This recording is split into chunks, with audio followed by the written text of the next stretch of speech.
Welcome to episode 116 of the Coast to Coast AFL podcast, Nick and Blaze. I am Blaze, your host, and in this one, it was a very interesting round. A lot of the games kind of went the way you kind of expected. It was very much mostly higher teams versus lower ranked teams, so the outcomes were somewhat expected. But we get a couple of players join some very, very interesting statistic parties, and we get to talk about those because they're a bit of fun. But first of all, how are you doing, Mr. Sarek? Not too bad, not too bad. A lot going on today. After a moderate weekend, I went out to do my tutoring get together, which was always good. Learning how to, just getting all involved in that. It was Saturday, which was nice. Came out and watched the footy, and then on Sunday, I just I went out with to see my granddad. Forced him to watch the last bit of the North vs Saints game, which was admittedly not terrible. After I'd finished crying over the Port Adelaide loss, noble start, very flat finish. But, yep. I mean, it is what it is. We'll talk about that later. But otherwise, as I said, also shout out to my cuz because it's her birthday. Cousin Lily. She is the middle child of that three, so always got to give her a shout out. Middle cousins don't always get recognition. They don't always get the highlights. So. Yeah, exactly. So I'm not sure if that was like on her birthday wish list to be shouted on the Coast to Coast podcast, but I hope she will be glad to hear that. So I feel. Although I'll probably have to tell her that I said that. So, I'm not sure if she's an avid listener. None of them have particularly taken to football. So that's very fair. No, I feel that though because all of the cousins on my dad's side are all older than me, or 99% of them, and then majority of the cousins on my mum's side are all younger than me. So I'm like right in the middle. Yeah. So I feel that very much. My week hasn't been too bad. Mostly work. I went to the footy Saturday night to see Richmond lose to the Bulldogs. Expected outcome, to be fair. But I did get to watch all of the North and St Kilda game, and that was actually quite enjoyable. Even if it was a comedy of errors for a lot of the actual, hand to foot ratio of skills. We will obviously get into a lot of that. There were some interesting things from that, but as I said, I've definitely seen worse contests from those two. So, oh yeah, absolutely. Least, But in saying that, we actually start off the week with an absolute banger. We head over to the Adelaide Oval where the Crows hosted the Magpies, and with a 34-point margin, the home crowd was very disappointed as the Magpies took hold 16-12, 108 to 11-8, 74. Yeah, well, as I said, I don't think many people have that much sympathy for the home crowd in this game because, as I said, like the game and the surprise element was very interesting. But it won't be a good night for the football public, as we know what happened surrounding Isaac Quaynor. But, we'll talk about that in a bit, but we'll probably get through the game a bit first. Collingwood, at least in them, have proved that they have something in them to challenge a top team, as Adelaide's worst problems compounded after an initially solid half of football. Adelaide owned the territory early. Tex and Thilthorpe were some benefactors of some good work from Berry and Dawson, as Collingwood weren't generating anything off turnover, despite some average ball use by both teams. However, this was a high-pressure contest, high-pressure game, and it was sort of what you would expect. Two teams not quite finding their footing, but, trying to get the score. It's just Adelaide were converting a bit better. However, the end of the first half would signal a massive shift in momentum. Darcy Cameron would start to get a huge leap over McAndrews and had his best game of the season. Whilst Nick Dacos in full Brownload mode at the moment, it is getting more and more clear that the Charlie is probably his in the bag. Again, I've got a terrible track record of predicting them, even with the benefit of the season. But yeah, as I said, I wouldn't be surprised if this was another bit of a gap between him and probably Bontempelli, who would be the next best. Adelaide's defence was okay. Murray was unfortunate to have McStay kick 2 blinders on him, but I thought he was pretty decent. And Memory was forced to work hard. But it was just the high pressure from Collingwood's front half, getting involved, getting some front half turnovers, and they just, they lost out too many times in those sort of contests, as neither team generated from back half. I think there was a game with about, I think, 2 goals or something ridiculous. Okay, it's not too bad. 4 goals 3 to 4 goals 4 kicked from the defensive half. So not abysmally terrible, but when Collingwood kick 11 from their forward half, they definitely had a better avenue of scoring available, and it's just that Adelaide didn't have a better avenue available. They, like 74, it doesn't seem like a bad score, and they got goals in areas, but they never quite looked lethal, especially after that blistering first half. And yeah, as I said, they're not one-trick ponies, but as I said, they're just until they get the ball in their forward half, they're just not really that much of a team. You know what I mean? You don't want to defend them, but the plus side is that they don't generate territory that consistently. It comes and goes a lot for them, and we've seen in the last few weeks that they have been able to do it and kick really good scores, have some very impressive wins. But against Collingwood, which, as I said, even last year, to be fair, that is one of their strengths. That is why I think Collingwood had the wood over them last year. I think I may have even mentioned that in the, what do you call it? The pre-round prediction. Yeah, I think it did actually, because we looked at their track records, and Collingwood have a really good track record at Adelaide Oval against both clubs. So, there was definitely a lot of swing in their favour going into this match, even with, not that many players missing from the Crows. Yeah, exactly. But you know what I mean? It was just so, I wouldn't say it's anemic, because as I said, I think they did enough damage in the first half, and you know what I mean? To be limited in half of football against a team that's, decent at limiting teams, it's not that disgraceful. However, again, yeah, you might not face Collingwood in the finals. I mean, there is pathway. Collingwood obviously can face Adelaide, but you know what I mean. To have a game at your home ground, you need it to open the door for top 4. As we mentioned in the Run Home podcast, Adelaide probably needed to win this. This was a game that they should win. Otherwise, they'll need an upset later on to make top 4. And even then, it might be a bit unlikely. So, it was, pretty disappointment. Is there anything you'd like to say about the actual game? Because I know we're probably going to have to switch topics. We are going to have to switch topics, as I do want to briefly talk about it. But in terms of the game itself, there isn't really a huge amount to pull from it. It's just something about Collingwood's forward line is sometimes really hard to play against and sometimes really easy to play against. And it's really hard to kind of pinpoint what specifically that is, because it's such a weird mismatch of a lineup. Is it? Yeah. And especially when there's no Jamie Elliott out there, who was for a lot of the first half of the season Collingwood's X factor. Their ground level presence as well. Yeah, exactly. I think Tim Membry's come back into some decent form. Dan McStay's come back into some really good form. I think they've just peaked at the right time to be able to give Collingwood this berth towards finals. Whether that's purely wildcard, whether they potentially make top 6, there is an opportunity there for them. We talked about that in our Run Home episode last week. It just really opens up what the rest of the top 8 / top 10 could look like after this win against the Crows.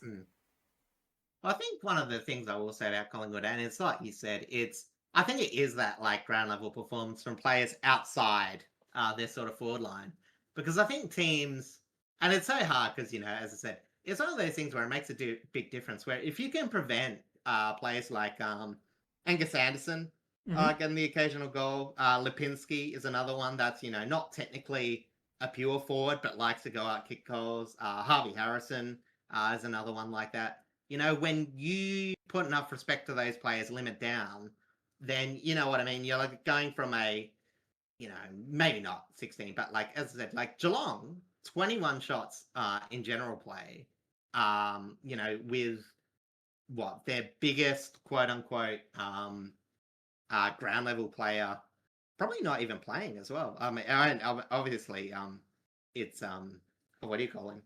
I was saying Schultz didn't play either, did he? Yeah, Schultz is out. I'm pretty sure he's out with an injury. Or Yeah. So no Elliott, no Schultz, and they still managed 21 ground level shots for 11 goals, 5, which is pretty good. That is pretty good. Again, Adelaide a bit tall. Adelaide, for perspective, 1 goal 7 on general play. Their set shots were really good, 10 goals 1. It's why they were so good when it was, but then it just sort of dried up. That's why they look so anemic, because obviously all their set shots happened in the first half. Not all of them. Majority of them. Majority, yeah. So, you know what I mean? It's like, that's what I meant about like Collingwood seeming so anemic, because again, once they have a pretty good hit rate of hitting up players. But if you're looking for consistency, a lot of it is just grit and grind, and that sort of Collingwood system where you have lesser in your forward half. That's how sometimes they can just turn it on a dime, and especially when and be more potent. Especially when it comes a lot from their half forwards and their midfielders, and not just from their key tools either. Like they've got such a wide versatility of players who are pretty accurate both on the run and set shot, that it does. They're very much like a Brisbane or even the Bulldogs to some degree. That they're very flexible in their options.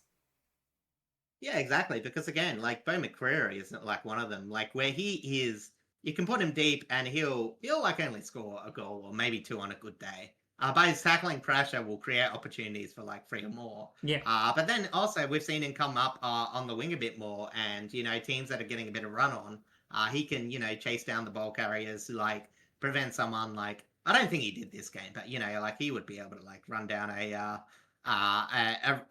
not Rankin, like a wingers, like a Miller. What is it? I was thinking Cumming, and Van Curtin, which aren't good examples because they wouldn't be who he would line up against normally. But like the faster gut runners, like I don't know, like an Ed Langdon or a I'm trying to think who's a quick winger. Someone like Bailey Smith. You know what I mean? Keep him honest. Bailey Smith. Zach Bailey. I mean, you could have gone Bailey Dale. That kind of works out the same way. Yeah, I think Bailey Dale isn't going to be spending too much time on the wing because he's spending it on the bench for the rest of this season. But yeah, that is true. Yeah. So it is. Anyway, as I said, Adelaide will recover up, and this was sort of well played as a Collingwood victory. But as I said, the disappointment of the night will be a sour note on Adelaide's history, as their response in the second half was probably as weak as their statements during the night of the booing of Isaac Quaynor, which I have to say, like, to start off, as I said, this was something that it was sort of, as I said, I don't think we probably had much thought about it on Monday. Like, I didn't even register it talking on Monday. And then it was brought up in the media, and it just felt like that slow build thing. And then it was like, I think almost people took it for granted. It's like, oh, they're not going to, like, you know what I mean? Like, it's like, oh, it's like 2026. We've sort of moved past that sort of thing. And yet, and then we get to the game, and, it was vocal and it was very apparent, you know what I mean? And a lot it was of quite clear of the intent. I don't necessarily mean to like lump it all into one group, but I'm like, a lot of this seems to only really happen nowadays at the Adelaide Oval, with either the Port Adelaide crowd or the Adelaide crowd, and it's not common, and it's not that it's not common. We don't want it to be common at all. We do not want it to happen at all, obviously. But it's like, the only time that I've ever seen it reported in the media to be something like this bad has always only been at the Adelaide Oval, and I don't understand why. Look, as I said, I do sort of agree. I can't really say for homophobia, because again, look, let's be real, it happens at all stadiums. Mm-hmm. It's just when you've got a group of people that feel validated to do this, it makes it a lot different than, the one-off, crap people that do it. The one person in the crowd that shouts slurs and all that sort of thing. Yep, I've reported a few of those over the years.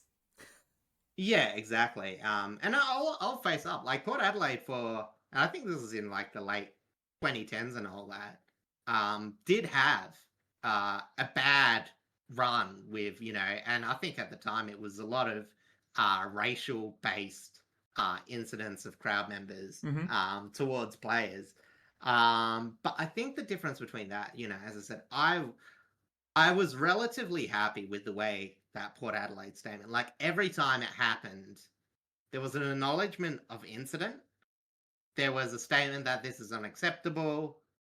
There was a statement to say that they'll find the offenders, and oftentimes they did, and they got the relative ban or community work, as I said. They got the book basically thrown at them in most cases. Yeah, whereas this, it was almost as if because there was enough people, and this is where it gets dangerous. Like, they're like, oh, well, there's nothing we can do about it. And you know what I mean? It's like, oh, there was crowd, and there was always tiptoeing around it. Like, as I said, those Port media statements, like, they were always saying it was of racist nature. And then, we had so much, like, tiptoeing. And I will shout out, like, Howie, in the post-game comments. Like, he said it, like, they were sort of tiptoeing with Craig McRae, who gave, like, a solid statement, but was sort of skirting around, he was saying, oh, I don't understand, why it's happened. You know what I mean? Like, why a person who was a victim of something would be receiving it. Yeah. But you know what I mean? And then Howie said, yeah, he was a victim. He was the direct targeting of homophobic based, insult, blah, blah, blah. And it's... So, as I said, that was really the only strong impact for the night. Because Adelaide's response... Yeah. Very generic. Patrick Dangerfield's response, very generic. Yeah. Got called out by Kate McCarthy, and he said, oh, well, it wasn't as good as I, should want it to say or something. But it's like, you had time. Like, this wasn't something that you, like, pulled out of the blue and, you know what I mean? Like, you're the head of the Players Association. In your statement. Yeah, exactly. Like, if you didn't say it then, it's because you didn't give it enough thought. And that's the whole problem with this. Is like, we knew going into the lead up there would be. Like, I don't want me saying you should pre-plan, but you've got to be on top of it. The reality of going to the Adelaide Oval is that there is always going to be not like a violent crowd, but like an aggressive crowd. Whether it's the Crows or Port Adelaide. And that's not to say like they're gonna right off the bat be racist or homophobic or whatever. That's just the nature of playing at the Adelaide Oval. They're a very passionate fan base. Because of the fact that we have started seeing a little bit more of this a little too commonly, it's become very noticeable when it's like booing for like shots on goal or for like a harsh play during the game that was not on, versus actual homophobic or racial and the thing is like, we've got to, put that, thing, whereas again, like, you've got to, and that's why I was talking about the statements afterwards, because it is that line in the sand of what is, because you can say, oh, there's like passionate behavior, and that was the thing that I hated being put, because it's like, you can have passionate fans, like, there are so many passionate ways you can support the footy without booing a player for that style of incident. Like, even setting aside shots on goal, and we'll say that's all fair game. Like, there's a bit of people do that for everyone. Yeah, exactly.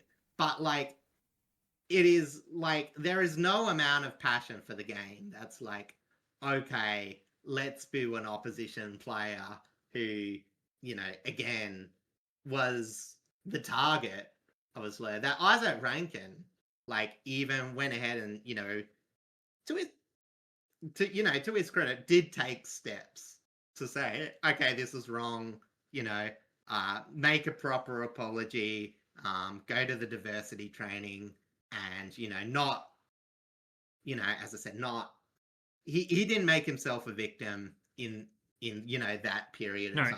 I think he accepted.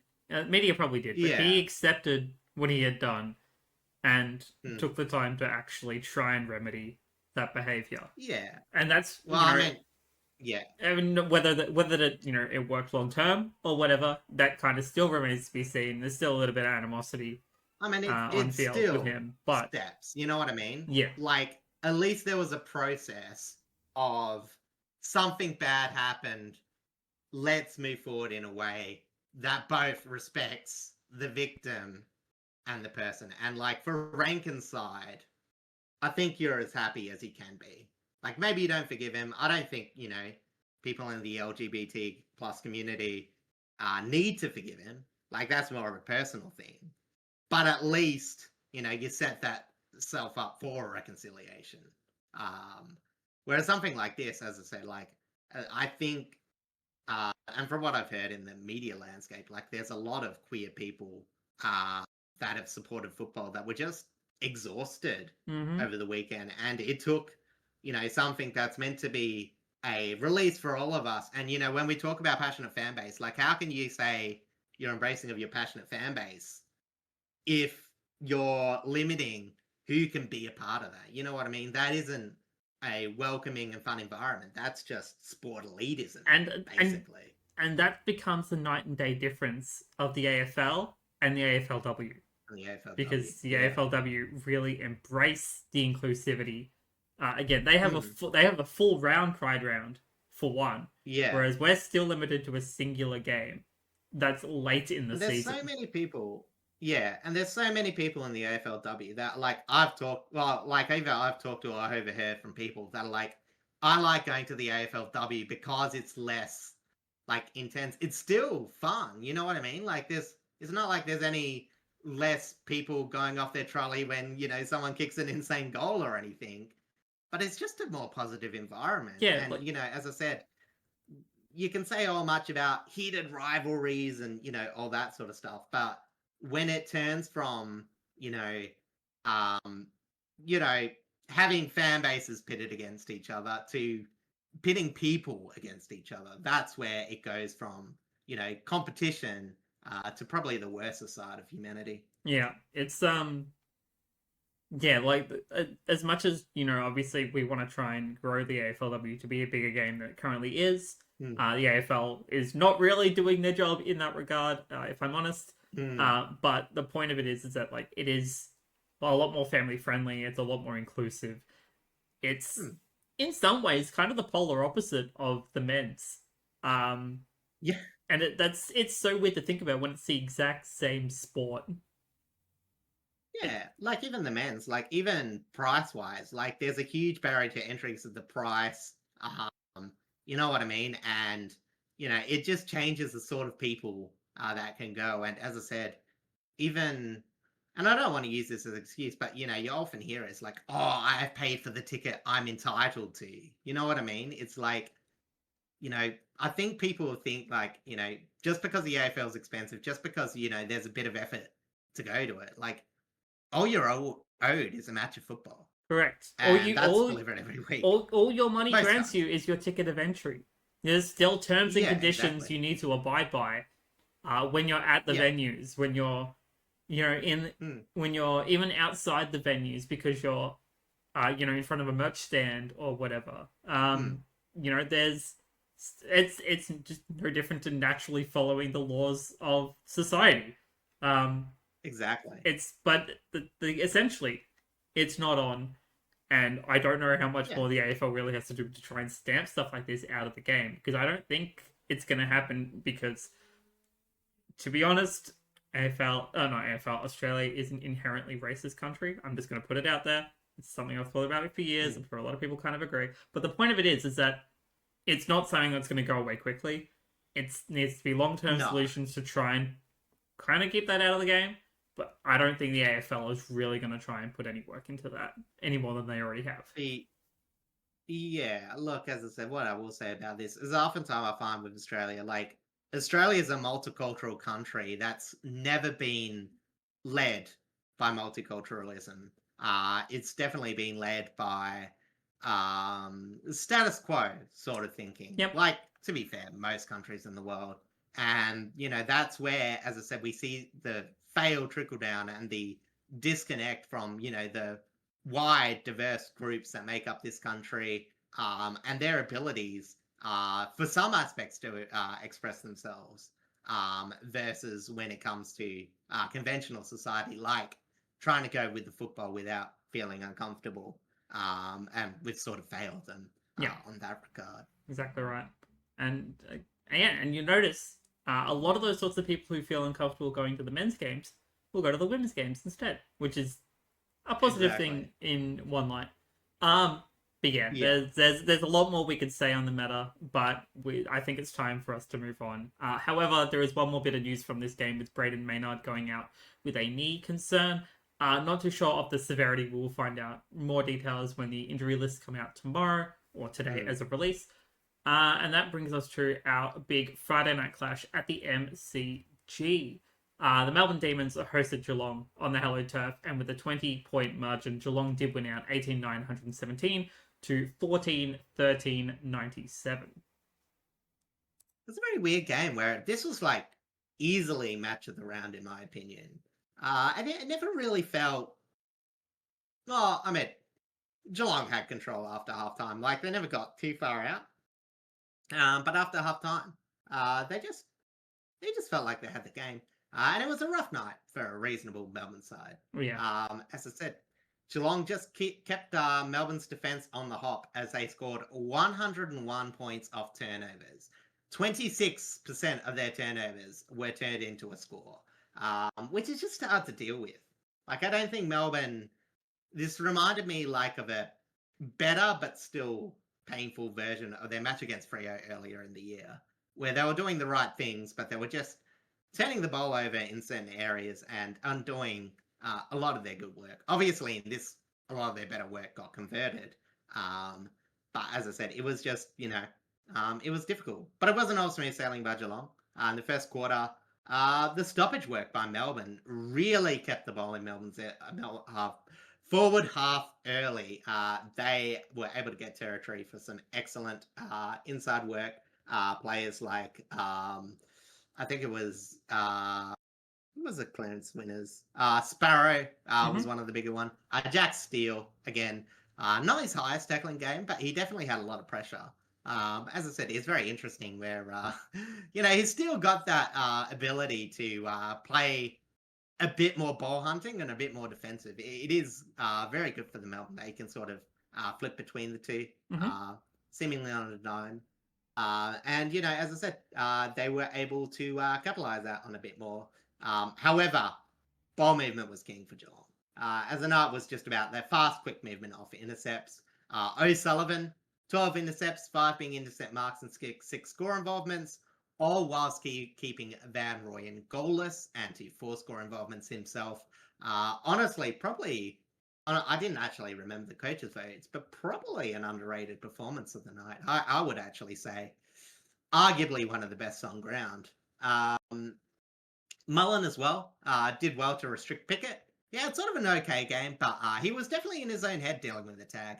I don't know if you saw it, but there was a moment where I think this is like one of the things he can sort of force Pickett to do, where he had a opportunity near the goal square. He had a player in front of him and a player in the goal square, pretty much open free, and he chooses not to handball to the free person. It was a free passing lane, no hands in there. And instead he tried to dribble kick it past the person, kicked it right into his shin, and the game was pretty close at that point. So it was a very costly miss. Unfortunate. But you know what I mean? I think sometimes that's what pressure can do to a player like Pickett. Yeah. And it was very interesting, too, to hear, I think it was Jack Steele, actually, after the game.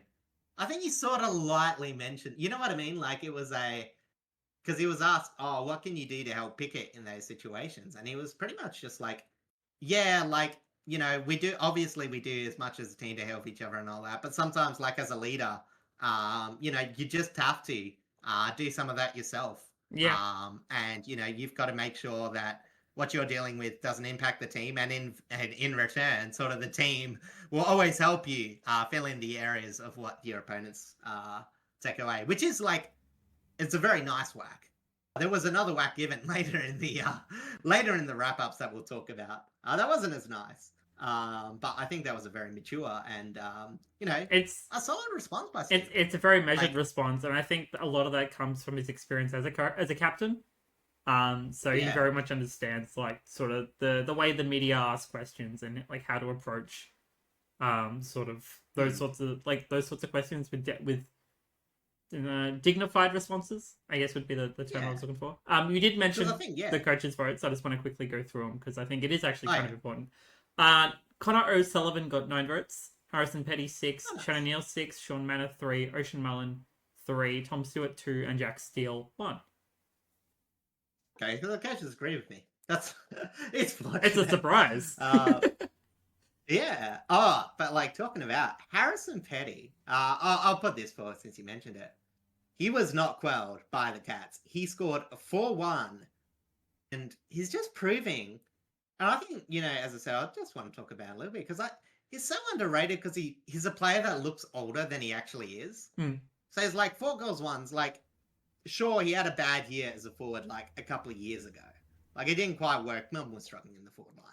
But with a bit of support, he's a solid second tall, marks the ball, kicks goals at a decent rate, and is a solid defender most of the time. And is only 26 years old.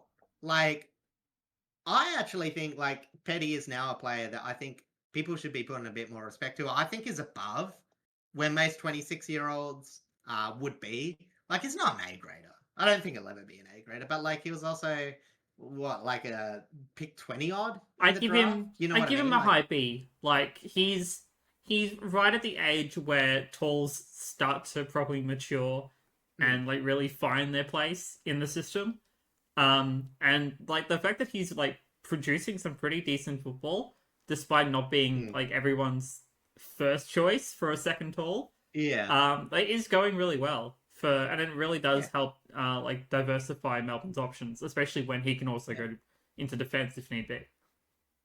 Yeah, actually 37th in the 2017 draft. So you know what I mean? It's like it's so funny how like sometimes we can get so focused on like the higher round draft players, but like I feel like sometimes we're more critical of like the lower round picks that do reasonably. You know what I mean? Like they're not the flashiest players. Sometimes they fill a role for a period, and then we can go, oh, you're not like the best in the league, we want a player that's better at you at some point. Like, so you must be, not that good at football. And it's like, Harrison Petty, like for a 37 tall project, like, a lot of those picks can often play just like 10 games of football and never work out. You know what I mean? So it's very common for players that are like taken second round onwards to not really have a proper footy career. Especially tall. But yeah, especially talls because they take such a long time to develop. But then, speaking of this game anyway, you look at Geelong, who they can find random diamonds in the rough for like 40 plus, and they kind of become superstars. Like Lawson Humphries had a fantastic game this week as well. Yeah, exactly. Even Shannon Neal, who I think is a like in Thingo range. I don't think he was that high.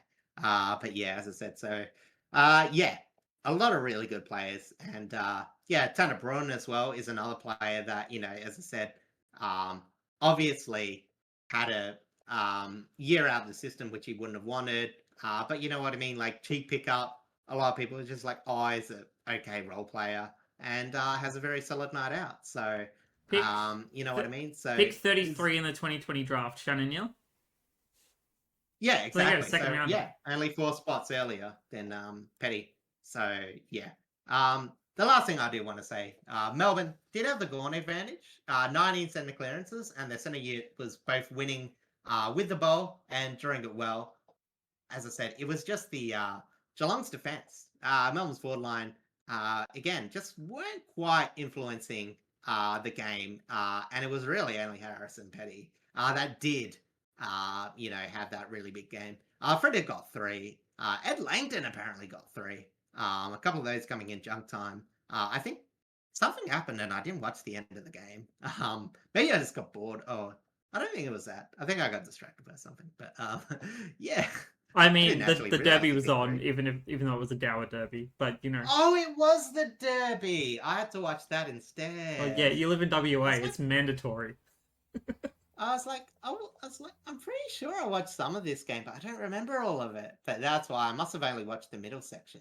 But yeah, I watched the highlights of this game, which is probably why I don't remember those 3 goals, because I probably stopped watching the highlights at that point. That makes sense. No, to Anyway, be fair, the point is, decent game by the D's. Solid win by Geelong. Keeps their potential top 6 chances alive. I don't know if top 4 is still kind of viable for them. For Melbourne, every game is kind of a must-win to ensure finals, but they're still doing pretty well otherwise. Oh, Melbourne. Sorry, yeah. Top 4 is probably, unless they win 4 in a row, out of the question. I mean, I was saying top 4 for both. I don't know if Geelong is going to make top 4, but top 6 is still viable. Oh, well, I meant Geelong would have the same chance as Melbourne. Yeah, pretty much. I would imagine. So, they're sitting about the same. They're on the same wins, I think now. I think so. Anyway. No, otherwise, solid Friday night game. Injuries, however, not for both teams. Latrell Pickett will be out with concussion, so he will not be playing this week. Jacob Van Rooyen got a bump to the nose. I don't think it's a huge severity, so he should be in for this week. Cade Chandler with a hand concern. Unsure of the severity of that as well. Again, once the injury lists are out, we'll have a bit more information on that. Patrick Dangerfield out with a groin concern. He'll probably be out for a couple of weeks because of his age, so they want to take it a little bit slow with injuries like that. Shout out to him, though, for re-signing for 1 more year. He's going around 1 more time. Yeah. Good on him. And then Sam DeConing was a late change with illness, so he'll be back in this week for Geelong. I would say Dangerfield might actually survive 1. He'll be rested in the next 2 weeks. Whether it's 2, whether it's 1, is up in the air. But they did manage him through the game, so hopefully that means they can get the most out of it. Yes. Yeah. All right, let's jump over now. Oh, wait, you got one more thing? No, I was about to do the... I was about to, take your... I mean, you can transition if you want. My hands are free. No.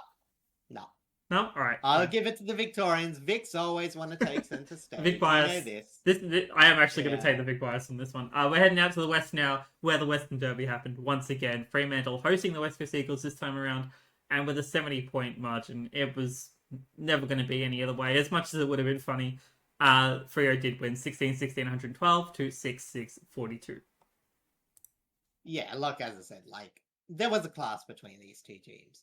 But I think the thing for the Eagles is that it was hard to see in the first half. Well, at least for the first quarter, I'll say.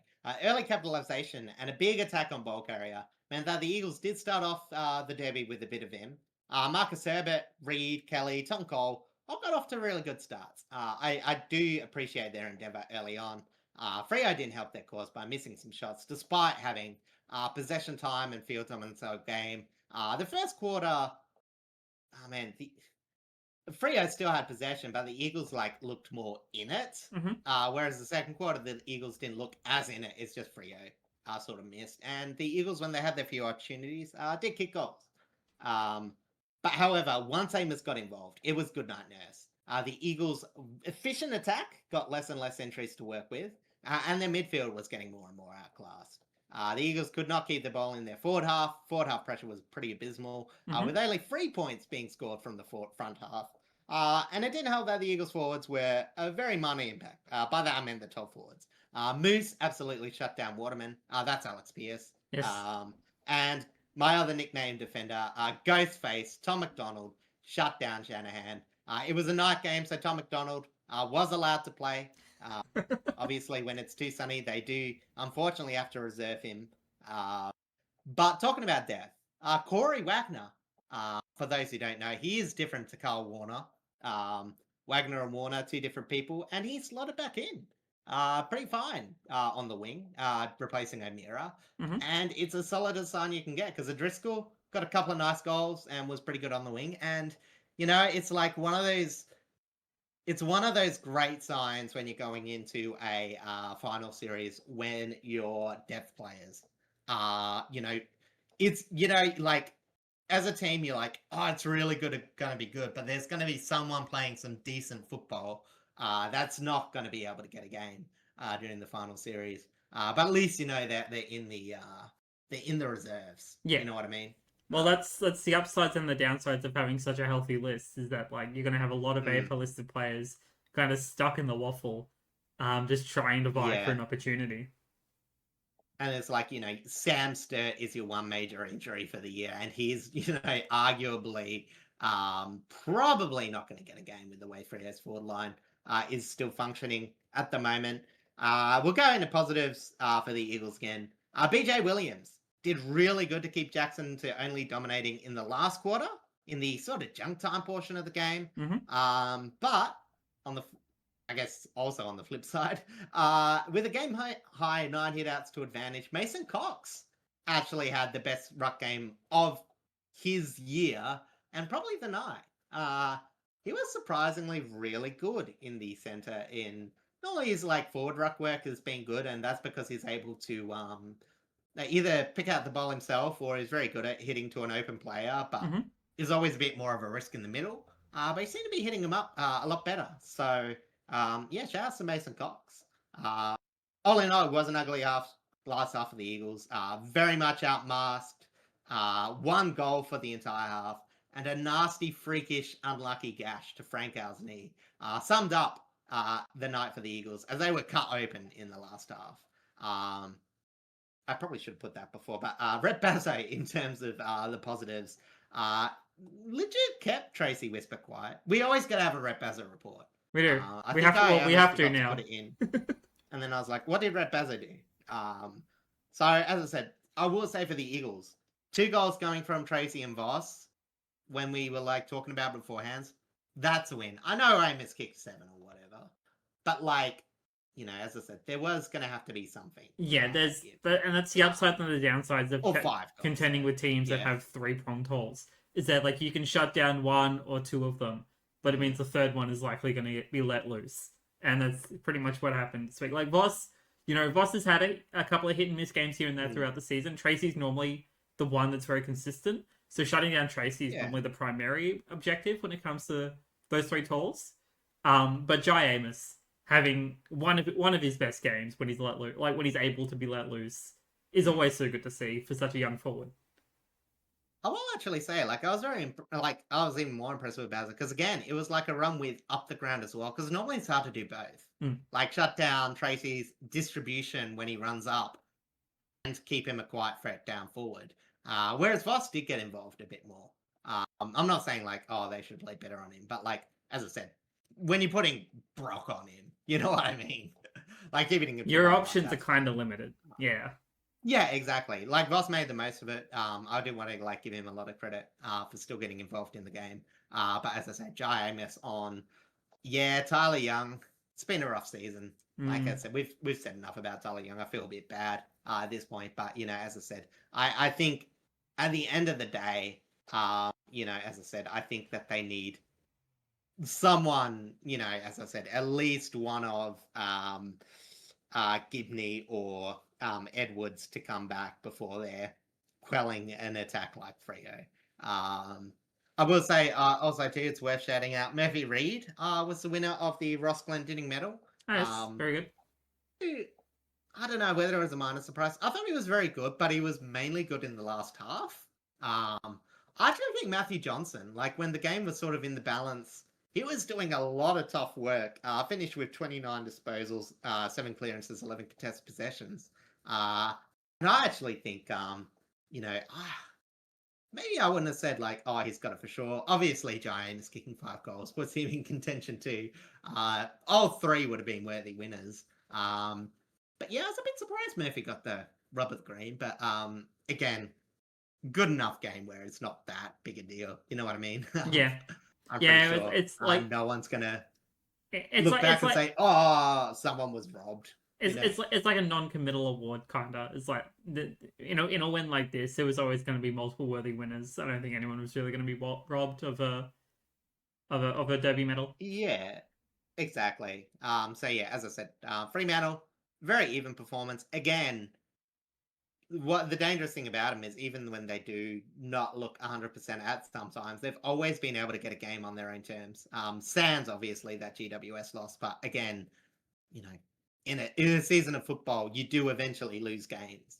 No one's quite gone undefeated yet, so Yeah, as I said, you're going as good as you can do. And the Yeah. Eagles, yeah, as I said, they gave a bit of effort, but yeah, a bit disappointed. It just seemed so easy afterwards, but like not surprising really. As I said, some games are Yeah. just an uphill battle when you're bottom four, and that's one of them. Yeah, and when you're coming up against the best team in the league, it's always going to be a bit of an uphill battle. But to their credit, again, we're still seeing their development progress slowly, and in some and in some key positives. Like obviously BJ Williams having a really really solid season, and re-signing, Yeah, for core piece, BJ for Williams. another like He is. 6 years, something like that. So he's going to be a huge important cog to that system going forward. He's basically taken the number one rock role straight away and is looking more likely than ever to keep it, which is really really good for him. It's just about now rest in getting peace, Matt Flynn. yeah, very unfortunate. And now it'll just be for pushing it the next season for the Eagles, getting Ginby and Edwards back out of their injury concerns, and and getting some injuries back from the midfield as well, because that's definitely a bit that they're missing. And then see where you go from there. It'll just be reshaping that core, developing players around that core, and continuing to be competitive, which they have shown glimpses of, which is really good. Again, on the injury side of things, as we had mentioned, Ollie Frank out with the cut knee. Depending on how well they can kind of look after that and stitch that up, he may miss this week. And on the MRO side of, go on, sorry. I was gonna say it was brutal. Like I don't know if you saw it. I saw. He got cut up. I saw the clip of it from the match report, and it was pretty gross. Yeah, as I said, it's just like I don't like when it's not your season. But like, how do you like? It's such bad. Like it's such a low possibility thing of happening, and it's not like he had the wrong studs on either. Or if he did, he only had himself to blame. But it's the rubber studs. You probably hit the only bit of the studs, which was hard to get. Yeah. Because he had to obviously wrap his foot around to hit his knee, and then just lined up in all the worst ways. So really unfortunate. He's been a very exciting player. Yeah, agreed. For one of the pickups, along with Herbert. Yes, absolutely. And then on the MRO side of things, Harley Reid was fined $2,000 for striking Matthew Johnson, and Hamish Davis was fined $1,000 for contact with an umpire. And that brings us now to our Saturday games, starting off with what could have been the return of the Suns, was not, as their season is very much in jeopardy, with Carlton beating them at Marvel Stadium by a 13-point margin, 16-14-110 to 15-7-97. Well, theoretically now, it's losing out for the Gold Coast Suns, whilst Carlton, they don't want to have to rely on their wriggle room. I think even losing one game would be very hard for them, but they do keep their final slot alive. And it was a very up and down day in terms of lead changes and momentum. Carlton could not hit from ground level, as almost half their general play shots didn't register a score. I'll actually put that out. It was something really weird and bad. It was, what was it? 19 general play shots for 5-5. Where, as I said, compared to that to Gold Coast 7-4-2, as I said, it was definitely a game where Carlton with their, 16 more scoring shots, probably could have won by more. And yeah, it was pretty disappointing that the Gold Coast couldn't quite use that to their advantage. There was good set shot shooting by both teams. Made this a high-scoring game as defense was probably a bit of a low. We've talked about how Carlton's defense has probably gone a bit tired. They are hoping that Wiedering can come back at some point in the season. I think that's possible, especially if they do make finals. That will give them at least a week extra to return. But, as I said, the Suns systematically, again, this wasn't dreadful. Macca Andrews was doing some very good hunting while still being defensively accountable. And Noah Anderson led the charge in the middle. That was sort of the leading performance that they wanted. However, tell me if you've heard this story before, but stoppage was a pain yet again from the Gold Coast. Conceded big from that area. 65 points to 32 coming from stoppage with Cripps, Walsh, Jagger, Smith, enjoying healthy contest wins. Again, 32 points on its own isn't bad from stoppage, but when you're conceding double that, like, that's alarming. And that's just the Gold Coast to a T. Like, they're a decent midfield on paper, got some ability to generate points, but it doesn't matter if you're being so aggressive when you, like, give up half. You know what I mean? Or give up doubles, I should say. They was taking advantage of it. It was Frankie Evans and Rising Star winner, Kieran Byrne. Yes. Kieran? Taylor Byrne. I don't know where you got Carlton. That was a. Oh, that's why. That was a player from a while back. We will talk about him once you go through the analysis, of course. Taylor Byrne, not Kieran. Yes, so again, teamed up nicely against the poor ground level defense. As I said, I think that's where the Gold Coast struggle the most. Again, even though they missed 19 shots scored against them, wasn't too good. Again, Hewitt roamed up forward as well, kicked 3 goals, and had a very good day out. Joel Jeffrey for the Gold Coast, an unlikely forward line role for at least. He was only really there for a quarter, and he kicked 3 goals, and then he was like, I think my job's done. I'm going to go back line again. Again, honestly, if you're, like, lining up players for, like, disappointment versus expectation, like, Joel Jeffries, I think this season has been, like, moderately better than what you expect from most Joel Jeffrey seasons. I think he's been a solid contributor and consistent for this year. Bailey Humphries, he hasn't been consistent. But was singing a long dinger after dinger to keep the Suns in it. So this all set up a close last quarter. However, with the last quarter, with a lead in the fourth quarter, I don't think it was exactly at 3/4 time, but it was early in there. They got the lead, and then they just bottled it. Absolutely spanked in the contest for a good 10 minutes. Got 4 kicked in a row against them before long. Finally popped up in for a silly comeback chance. But even then, like, the Suns just seem to have less urgencies for a team that was still technically in the finals. And, you know, we sort of talked about this being the toss-up, and I was like, I feel like the Suns were half a chance. But then again, I go back to that press conference last week from Dimmer, and it's like, they said that they've given up on the season, so why should I tip them? Yep. You know what I mean? And I think it turned out more or less being right. Again, they just looked a bit less complete and less polished from the Blues, who weren't. They weren't fantastic in finishing, which is a bit concerning because they still got 16-14. But they did put away a more talented team on paper and showed what forward half pressure can do. As they out-tackled the Suns 15-2 inside 450. As I said, the Suns had no presence on ground level in their forward line as well. And a lot of... A lot of I felt like 15-7 was flattering. Yeah, 15-7 is very flattering. But even then, it's like Carlton were doing a lot of this work without Harry Mackay either. Like, he wasn't playing this week, and they were still able to, you know, get some decent hands to ball up forward, both in marks and on ground. And, you know, 30 scoring shots 30 successful scoring shots, I should say. Like, is really, really good for a team. 39 total scoring shots for 30 to score. Sorry. Yes. Yeah. Sorry, I got you.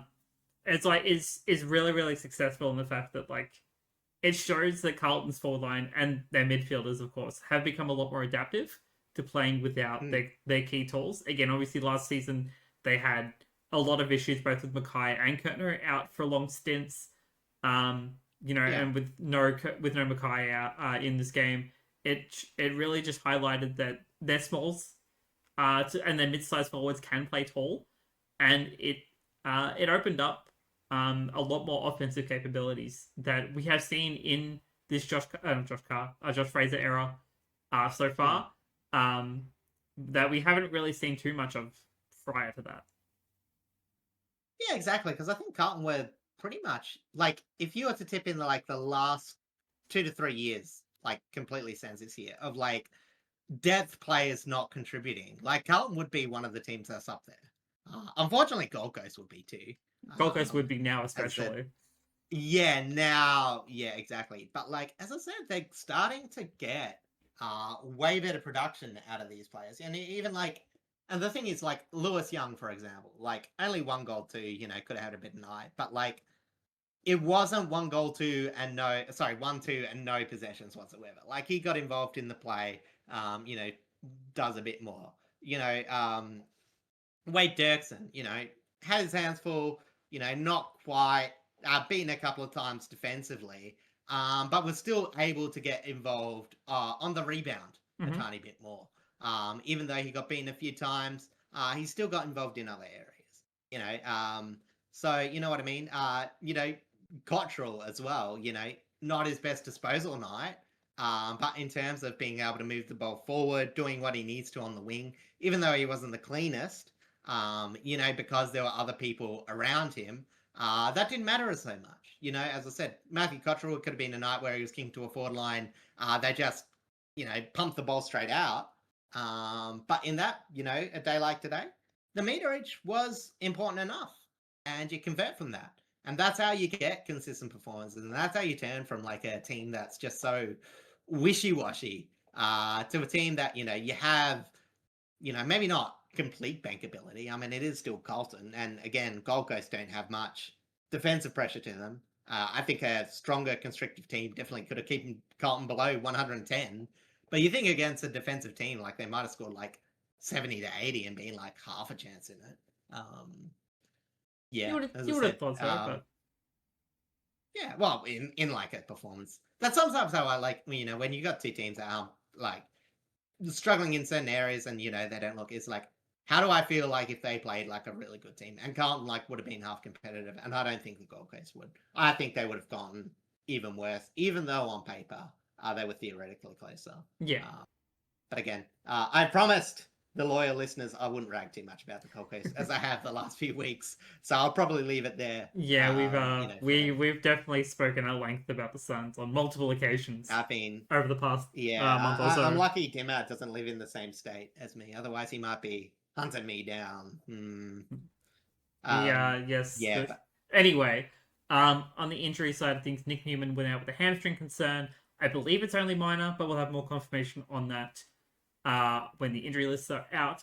And now we get to talk about the rising star being Taylor Byrne after a very, very successful night. Yes. Taylor Byrne. Do you want me to go through the stats? Go for it. Yeah. So 17 disposals, 15 pressure rats, 5 inside 50s. Let's see. What else did he do? 6 marks, a couple of clearances as well. But the most important thing, 6 shots, 3 goals too. A lot of those kicked early, a lot of them coming up, and 12 score involvements as well. So pretty much offensively, he was one of the biggest generators. And again, what we were talking about earlier, it's like no one goes into this game thinking, oh, Taylor Byrne might be the match, setter or the person that, gets their team off to a hot start. And yet he just pops up. Whereas I said consistently, we talk about how the Suns haven't, have their star players, performing a bit under, but they've just been missing those sort of players from their lower end of the list. So as I said, it's a good proving point, for that comparison, having him win the Rising Star. But even just in a vacuum, and it also shows impressive performance. Yeah, it also shows that Carlton's recruiting in the draft over like the past 2 to 3 years has actually been quite successful. Like obviously they got Jagger Smith in the 2024 draft, and it took him a while because he had a really bad injury last year. Has come in this season and has been absolutely dominant in that midfield.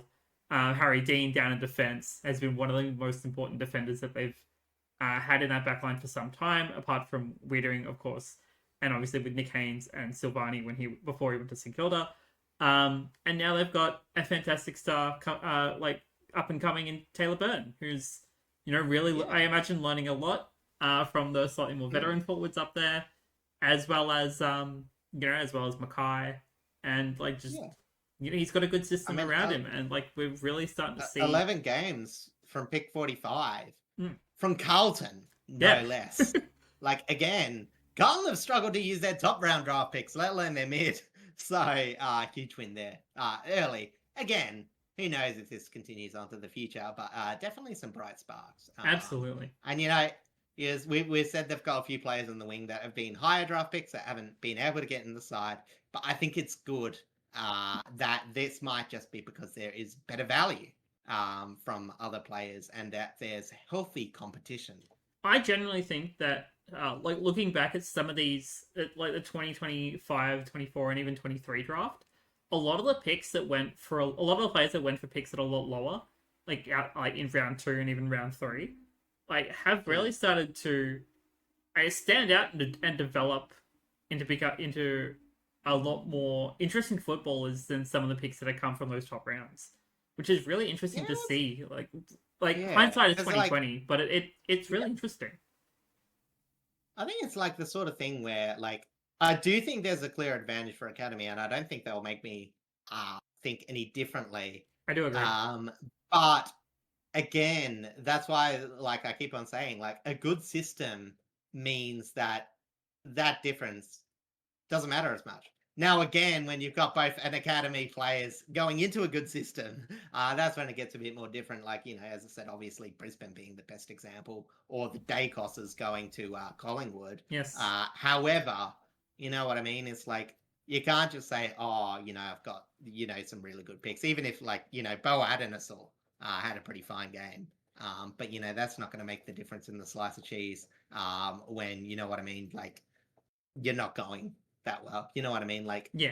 Good, talented players only produce when they've got a system that they can produce in. And that's just not the case for Gold Coast. Yep, correct. But it is the case for Carlton, which is very fun to see. As much as a Richmond supporter, I hate to see it. But speaking of Victorian rivalries, we go over to our next Saturday afternoon game at the MCG, where Hawthorn hosted the Bombers, and it was an absolute thrashing, as to be expected. A 93-point margin, with Hawthorn going 19-18, 132 to 5-9-39. Easy come, easy go, isn't it, for the Dons? After last week, they pretty much did all they could do this week to give Hawthorn a maybe useless percentage boost. Hawthorn obviously having a draw in their equation, and let Gunston back into the Coleman Race. I do thank Essendon for that, as he outscored Essendon 7 goals 1 to 5 goals 9. It was pretty bleak. There was a bit of possible junk time with Nate Caddy scoring 2 goals in the fourth quarter, and it looked like, Essendon might have some respect. It did keep them getting from beating 100 points, which was good. This is true. But yeah, Hawthorn decided one of the full misery experience for the Dons. The Dons had their worst inside 50 differential for the year and their worst possession differential for the year. For some reason, I didn't put it down, but I think it was 150 loss in possession and 30 loss in inside 50s. I can probably that sounds pretty accurate, honestly. Hawthorn 32 for inside 50 differential. Hawthorn are just huge ball runners, and again, Essendon is just way too inexperienced to be able to keep up with that. Yeah, well, I said Essendon's worst quality is winning the ball back against a good marking team. And yeah, as I said, but that wasn't the only area. Hawthorn, we've talked about their clearances as an issue earlier in the season, but they're actually becoming quite consistent in scoring from clearances. Sort of lining up from a few of the easier teams they've got to face. It has to be said. That is to be fair. But against the Dons, cannot complain about 59-7 in terms of this difference from score from stoppage. Ward was amazingly efficient, one of the best players of the day. Day absolutely murdered them early, and Newcomb and McKenzie. I've written Day twice. I'm not sure why. Might have written Knight instead. McKenzie round off a solid unit. Impey absolutely crushed it from halfback. Easily the best on ground. Is slowly becoming AA squad contention at the very least. Maybe even should be more considered as that final halfbacker. As his disposals and meters gained look to be entering the career best for him. He has not actually had as good a season in the past if he keeps on track with this. So, as I said, it's not just Jack Gunston having late career form. Dyson Sharp and Caddy were the only things placed to a positive for the Dons, and that's about all I can say about this contest. That I didn't watch, and I didn't watch the highlights of. It just happened. The stats looked ugly. The play looks so far in Hawthorn's favour. And anyone that wants to tell me, why there was a microcosm of Essendon playing well that I should have highlighted, can feel free to do that. It's getting into the point in the season where I just can't care. It's just, this is just a blowout that just exists at this point in the season. Essendon's tired. They're injured. They can't do much. Yep. It's tough. They at least got theirs against GWS. It was good that they didn't just lose out the season after the Melbourne win. But as I said, this was pretty much reality. Yeah, it is. And sadness in the injury report too. Yes, I did just do a quick follow up just to double check. Jordan Ridley with a minor foot concern. It's kind of just an inflamed kind of tendon sort of thing, so he just needs to let that settle for a bit, and maybe we'll probably miss 2 weeks at minimum, I would say. Sullivan Roby with a very minor knee. He's been cleared of any major injury, thankfully, so still has an opportunity to play potentially round 23, round 24, but will definitely miss this week. Archie Wicks, not really confirmed as to what kind of injury he did. That will likely be more so confirmed when the injury lists are out. And then Mitch Lewis also suffered concussion during this game and will miss this week's game, which is really unfortunate because he's been having a really, really solid back half of the season so far. Yeah. Also, just looking, Brody was cleared of that major damage, was he? Yeah. It's a minor injury, not necessarily a major injury, but he's still ruled out for at least the next week or two. Yeah, because I know they said it wasn't an ACL, but I'd be surprised if that was a short-term injury. But, it wasn't an ACL or an MCL either. I just double-checked it, thankfully. So, all right, cool. It's good, very good for him. It's good news. I'm not going to complain about that. Yes, I mean it does mean they're missing footy, which is the bad news, but it's not major injury. But it's not going to be missing next year because, as I said, Roby will be a big part of that next year's squad, which hopefully redeems itself again. Unfortunately, my brother has been pestering me to mention next year's prospects and who might be coaching, but I will refrain.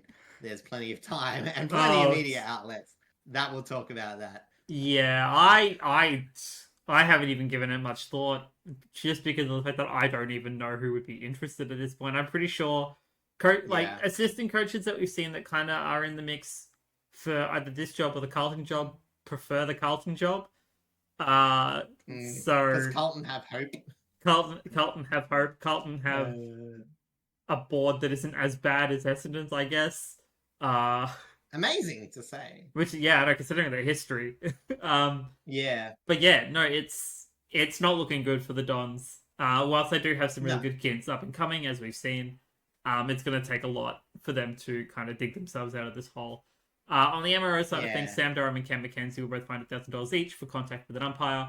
But there's not really a huge amount to talk about here. You kind of covered most of it, and most of it was already about the Hawks. Again, Gunston coming back into the top 5 of the Coleman medal. I'm going to touch on that towards the end of the episode. And then obviously, players like Eamon, who isn't in this week, but has had a good season overall, and Impey especially, potential All-Australian Smokey would be really, really good for him. Miraz too. Miraz. Unfortunately, he's been in a squad that's been dominating teams, so everyone's just gone, he's been good, but glossed over. But legitimately, adding another piece to that back line, plus he can rock a bit. It's crazy nice. It's crazy how much depth. Even though Hawthorn actually lost depth in the off season back in the defense, the fact that they kind of brought it back, with Miraz, and they've had a couple of other players rotating in and out that are more on the depth side of things, or very young players.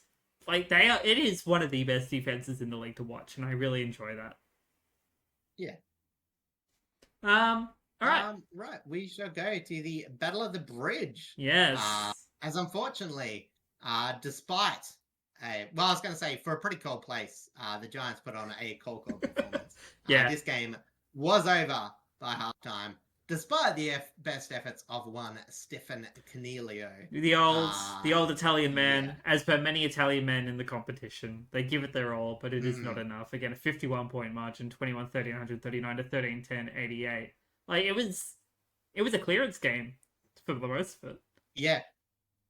Huge source of pain. 25-46 being the final count in terms of pure clearance numbers. Grundy having a right laugh of a game. He just dominated all night. Madden, again, not quite who I'd be reckoning against Grundy, but I think what's his name, injured? I can't Briggs. remember. I haven't checked. I could find out really quick. I don't know. But anyway, whatever it is, Grundy didn't seem to care. And Rowbottom seemingly had one of his best nights, both offensively and defensively. As I said, there's not too much to talk about in terms of stats for this game. The Giants did get a few goals, but the game was being played pretty loose. Yes, Kieran Briggs was out with injury, a minor leg injury, which caused him to miss this week's game, but he should be back potentially for next week. Yeah. So you know what I mean? Even though this game, as I said, 88 points to, it's weird. This margin doesn't seem as bad as the other margin the next game. And yet it was about the same. Yeah, and yet it feels worse somehow. No, well, actually, I think the other game was worse. But in this, you know what I mean? It's it doesn't mean the Giants particularly played well. The Giants' defense was really bad, which isn't often the case. And it wasn't, the back seats, they had an off game, but it was just all over the ground defense. Pretty much all ball movement was able to get through. And as I said, there were too many defensive holes to fill, and none of them obviously were for the entire game. Goulden absolutely run rampant. 1,047 meters gained. One of two to hit the 4 digits this round. Azini also took an Angwin tag and chipped in here and there. That's, again, the good thing about Sydney. Again, you can just take a tag and he's like, okay, I'm not having the best game. I'm just going to do things here and there and let the other people come around. We talked about, Jack Steele and Cosy Pickett. This is the mature response that I think he would be referring to, where it's okay, I need to do what I need to do, and I still need to do my role. But I can also trust on my teammates around me to fill in. I think that's a really sign, a sign of a really good team. And it's also a sign of really good leadership at the same time. He's he trusts the players around him, despite the fact that he knows how good his skill set is. And, it's a good system that Sydney have, even though, we have seen it falter a little bit here and there. There's a reason they are still one of the top teams in the league. Yeah, and also, as I said, Sydney did actually let GWS have a bit of ball movement. Yeah, that's why they scored 88 points. But I think the difference was as well, I think with the deep opportunities, they sort of just, again, I'll talk about, when you've got Sydney who aren't the most defensive teams, it's about being defensive enough. And, it's 6 goals inside 30 meters compared to 12 to Sydney. So, half of Sydney's shots, of the easy shots, Sydney just stole them. And you know what I mean? That's a good base. That's pretty much the margin, really. So, again, so, again, even though GWS had a few opportunities, I think Sydney definitely had the most. The worst thing you'll say about Sydney was probably the lack of restriction in ball movement. Unless you can't, Charlie Curnow being dumb enough to give another hair-related 50-meter penalty. I think it was a double 50. I think it was an initial 50 for not standing the mark, and then he decided to rub Clary's hair, which is a crime punishable by death in the communist GWS state. But yes, but as I said, when your offense is diverse enough, you don't mind the little old shootout. And as I said, normally you would say the Cats are the team that you would back in to win a shootout against any other team. I think Sydney's overtaken them in that regard. I agree, especially with the injury to Cameron. Yeah, I completely agree. And again, I think majority of that is because of Cameron's very, very unfortunate season. Partially due to injury, partially due to the injury last year that he kind of has been playing through the entirety of this season. as much as, Shannon Neal is a good kick and is really, really solid up forward, like, I would have to give it to Sydney. And just with the way Charlie Curnow has been going around his season, like, yeah, he has had quiet games, but when he's on, and he's, like, back to his best. Like, he's definitely that key, that cog that's been so important to Sydney's season. And, like, we all kind of knew, going into the season when he came over to Sydney, that, like, he was going to be a difference maker, but we didn't know how big of a difference maker because of the inconsistencies that he had at Carlton. Yeah, but I mean, you look at the scoring tally, and it's like, it's so ridiculous. Like James Rowbottom, half forward, half wing, 2 goals. Billy Cootie, young random Sydney player that's playing on the wing, 2 goals. Jai Sarong, a goal. Wasn't even his best match. He still got on the scoreboard.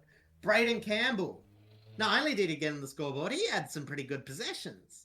And it's like, you've got that depth and, like, Charlie Curnow and, like, not the worst second forward option in Logan McDonald and, sometimes Hayden McLean when he can get a game. Even he scored a goal. 4 possessions and a goal. Like, you know what I mean? It's a hard offense. Not offense, hard forward half. You know what I mean? Because it takes a lot of running to restrict. They're gut runners, but they can stay with the entire game. Yeah. You've got to clamp down the, really bang on plays. You've got that decision of, do you like put attention on Chad Warner? He's less consistent, but his impact can like really tear a game apart. Or do you go on Isaac Heaney? And the answer is it doesn't matter because again, those fringe players, they pop up. And as I said, it's, as I said, I can't just say it's Fremantle the only one being able to get these players up because that would be grossly overlooking some of the good performances of Sydney. It would be very disingenuous. And like, it is really good to see a lot of these fringe players, like, kind of make themselves known and present really, really well and actually contribute.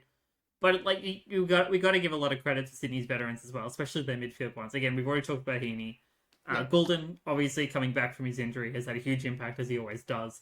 But a veteran. No, not specifically a veteran, but he is important. He is important. It's crazy. But Tom Papley, it's way too good to be that young. Tom Papley is the one I want to talk about. As much as he can be a bit of an arsehole on field, he is one of Sydney's best gut midfielders, and the fact that he floats around half forward at the same time, he's able to kick goals, he's able to apply a lot of tackling pressure, and just always have majority of the time a huge impact in games.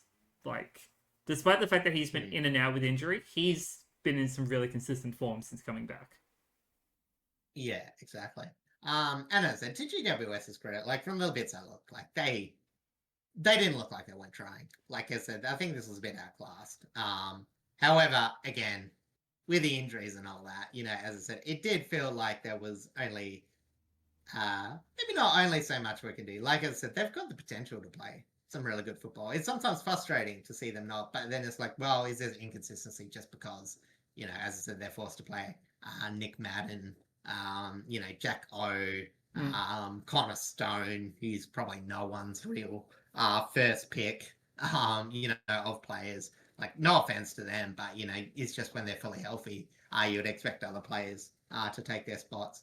It's just a tiny bit, many spots on their list are sort of just players played out of necessity rather than form. And it means they can't get rest. They get more tired, they get less production, which is seen at this half of the season.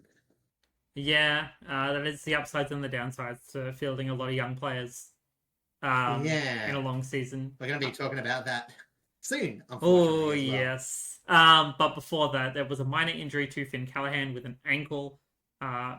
He may only miss this week, but again, full injury list will reveal the extent of that. And on the MRO side of things, both Tom Papley and Jake Stringer will find $1,000 each for instigating a melee. I assume with each other because no one else was fined, but clearly there were some words. This was at I think it was halftime break, and I can't exactly remember, but I think it was Errol Gordon being interviewed by Tom Lynch.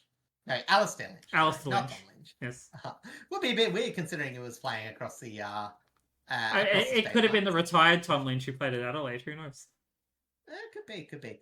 Anyway, decided halfway through the interview that he has to stick up for his team He was giving a few stock answers, and you could see his eyes like dart over, and he saw something start, and he was just like waffling. You know when you're like answering, but you're not actually putting. You're not really paying attention. Yeah, exactly. He was just saying words, and then it was like, "Yeah, I think I gotta go defend my teammates.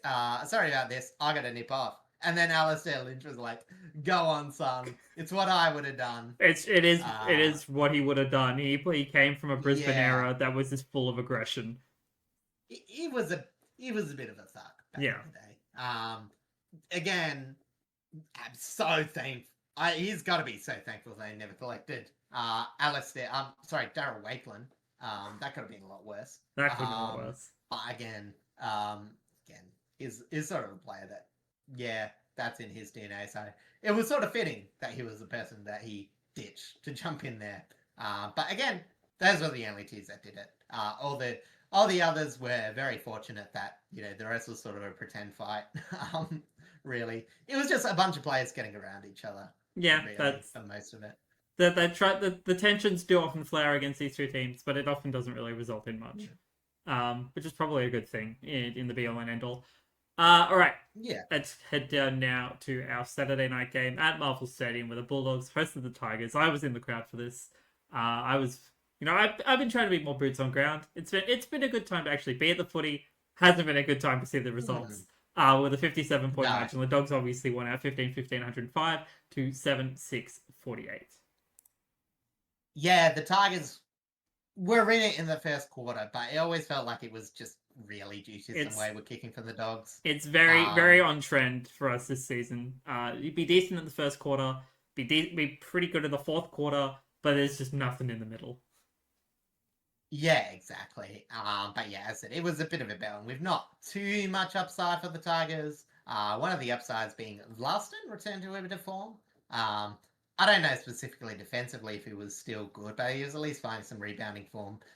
Obviously, I did watch the other game. And Tip Taranto still managed a bit of midfield influence. But the Dogs, led by Ed Richards, in a season-best game, I thought, and a nice cameo about the bomb. The insides were 61-39. The marks inside 50 were 20-5, as the Tigers forward line are still struggling. Even if they did get a decent amount of production from their toes, technically, I think all of them kicked a goal. And for the Tigers, they haven't really had that. As I said, it was just like the absence of anything else. Yeah. Again, 7 general play shots for 2 goals for 6 set shots. Not enough, but you still got 5 goals straight from them. I can't complain about that. But yeah, that shot chart, that looks ugly. It's not pretty. Not pretty at all. I think there's some minimalist artists that would love the boldness for having such little use of colours in their work in that shot chart, unfortunately. Height and experience wise, the Dogs were just, so much more than Richmond. Norton, I want to say, this was an unfortunate but good comparison. When you compare Norton to a player like Tom Lynch, he has done such a good job at spreading and giving his lesser experienced players some room to operate while still drawing attention.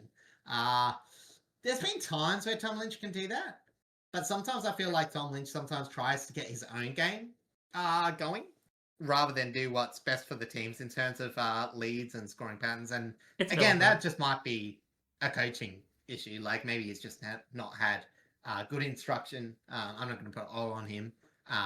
However, when you look at Norton, it's he only scored the 1 goal, didn't get on the scoreboard. But again, influencing the contest so, all the other players can chip in. I did think from the highlights, from what I saw, as I said, it was very good. As I said, Richmond, only 3 shots within 30 metres to goal. Bulldogs, a lot more. Yes. I think it was a big number. 14. It was very much a big number. Bulldogs had more shots inside 30 metres than Richmond had shots the entire night. So, yeah, that's rough. Yep. Free-up, bounced back well.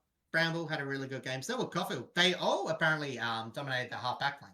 You don't really see that in the replay. I don't think there was that much score from the halfback from the Bulldogs. But they all had really good games, so it was worth saying that.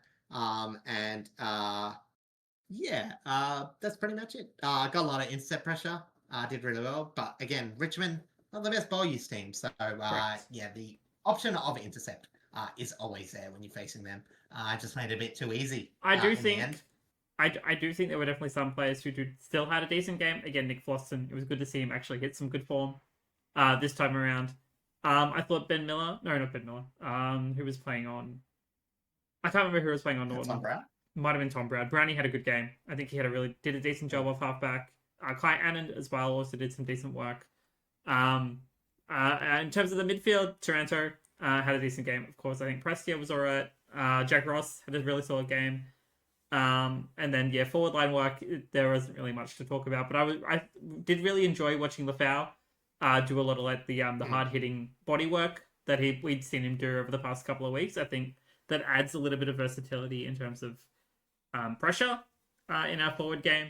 But again, it doesn't equate too much this time around because the Dogs' backline was just so consistent this week. There isn't really a huge amount to kind of say on this one. I had fun in the crowd, but I did not have fun watching us lose by over not 10 goals. We kept it to under 10 goals, I guess. So I can't complain that much. Yeah. Just out of interest, what does Zane Puka do? Because, I just like his name, but I haven't watched a Richmond game while he's been in the team. On his debut, he had a pretty decent game.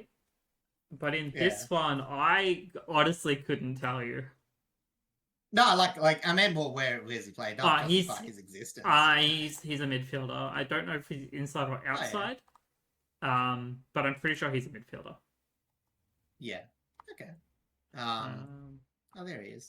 Yeah, I was just looking at it. So there were 10 touches, 6 marks, a tackle, 261 meters gained. Looks like he was kind of nursed. Maybe because he's so young, because he only had 58% time on ground. So there could have been a minor injury in there somewhere. It wasn't reported. But that's probably why there isn't. Yeah, Richmond's just at the stage where I think you see some of that. As I said, when you can't just bring other players in, sometimes you got to actually rotate your younger players on the field because you are playing them. I will probably say, with a bit less rest. I will say it has been good to see Lawler get some consistent game time back in again though. He's been very good to watch. I'm very much looking forward to getting a full season out of him, hopefully next season. Yeah. But for the Dogs, I don't think his performance matters as much. I think it's more just getting those game times to set up for next year. Yeah, I agree. Him, Puka, and a lot of our younger mids, and I guess half forwards, that extra game time, I think goes a much longer distance than necessarily. Make sure they eat their protein bars in the off season. Get some more bulk in them. You know how it is. But for the Dogs, just a solid win by them. That keeps them on pace in terms of potential top 8. It's just another I guess tick on the list for them in terms of what they need to before they approach finals. All right, let's jump over now to our Sunday games. We head up to the Gabba, where the Lions hosted Port Adelaide, and with a 59-point margin, the reigning premiers continue to perform with a 19-12, 126, and 9-13, 67 scoreline. It was a weird-ish game. About the result you sort of expected. In fact, I think Port actually did well just to get 59 points. Too much heat on a sunny day for Port at the Gabba. Apparently it wasn't hot, but it's sort of they were going on about it, so it must have been one of those days that felt hotter than it actually was. Bit of humidity in the air, something like that. Degrees. Yeah, something like that. As I said, Port kept well with Brisbane for a half. Restricted their ball movement fairly well, and it was a very counterintuitive game where Port, when Brisbane had the possession in their forward half, they had 56%, 57% in the first half. They actually did worse than when Port Adelaide had control. And one of that thing was in the second half. I should say, Jason Hall-Francis, very productive outing in the first half. High pressure and decent tackling caused a lot of turnover opportunities for both sides. And Port, as I said, did very well restricting them. But Brisbane probably didn't quite convert as much as they should have, especially in that second quarter. And Port just didn't turn enough into score. As I said, they just had less possessions time, but it was an even contest. And then Brisbane, their two things. First of all, their outside game skyrocketed. Port just couldn't, get marks out them. Seemed a bit tired, unable to maintain the resistance they had in the first half. And the uncontested marking wasn't just cheap. It led to plays that would have, the players that would have been brought to ground in the first half were turning into open forward space opportunities where the Lions sunk their teeth, so to speak, of Logan Morris having a very big day out. There was someone else who's got a few snags. Kyle Oman popped up here and there. And Charlie Cameron was just like, anytime it went to ground, had a little bit of feast. Zach Bailey too. Again, one of those ones where he just didn't need to kick a target in the forward half because he was the man. Yep. Yeah. He's just doing whatever he wants to do. Like, again, he's one of the players that has, a big looming money number over his head, because his contract is currently up, and either a potential re-signing, potential club looking for him. Yeah, his value is just going to continue to skyrocket. Yeah, like he's the closest thing we've got to an actual winger that can make All-Australian. And I don't think he's technically a winger, but no one's technically a winger that's probably going to get All-Australian. So they're just going to fill the wingers with inside mids. Like, that's kind of how it goes. Yeah, at least he very rarely goes into the contest. When he's at forward, he's on the outside. So Zach Bailey, probably number one spot on the wing. And probably Bailey Smith just gets there because they pretend he's an outside midfielder.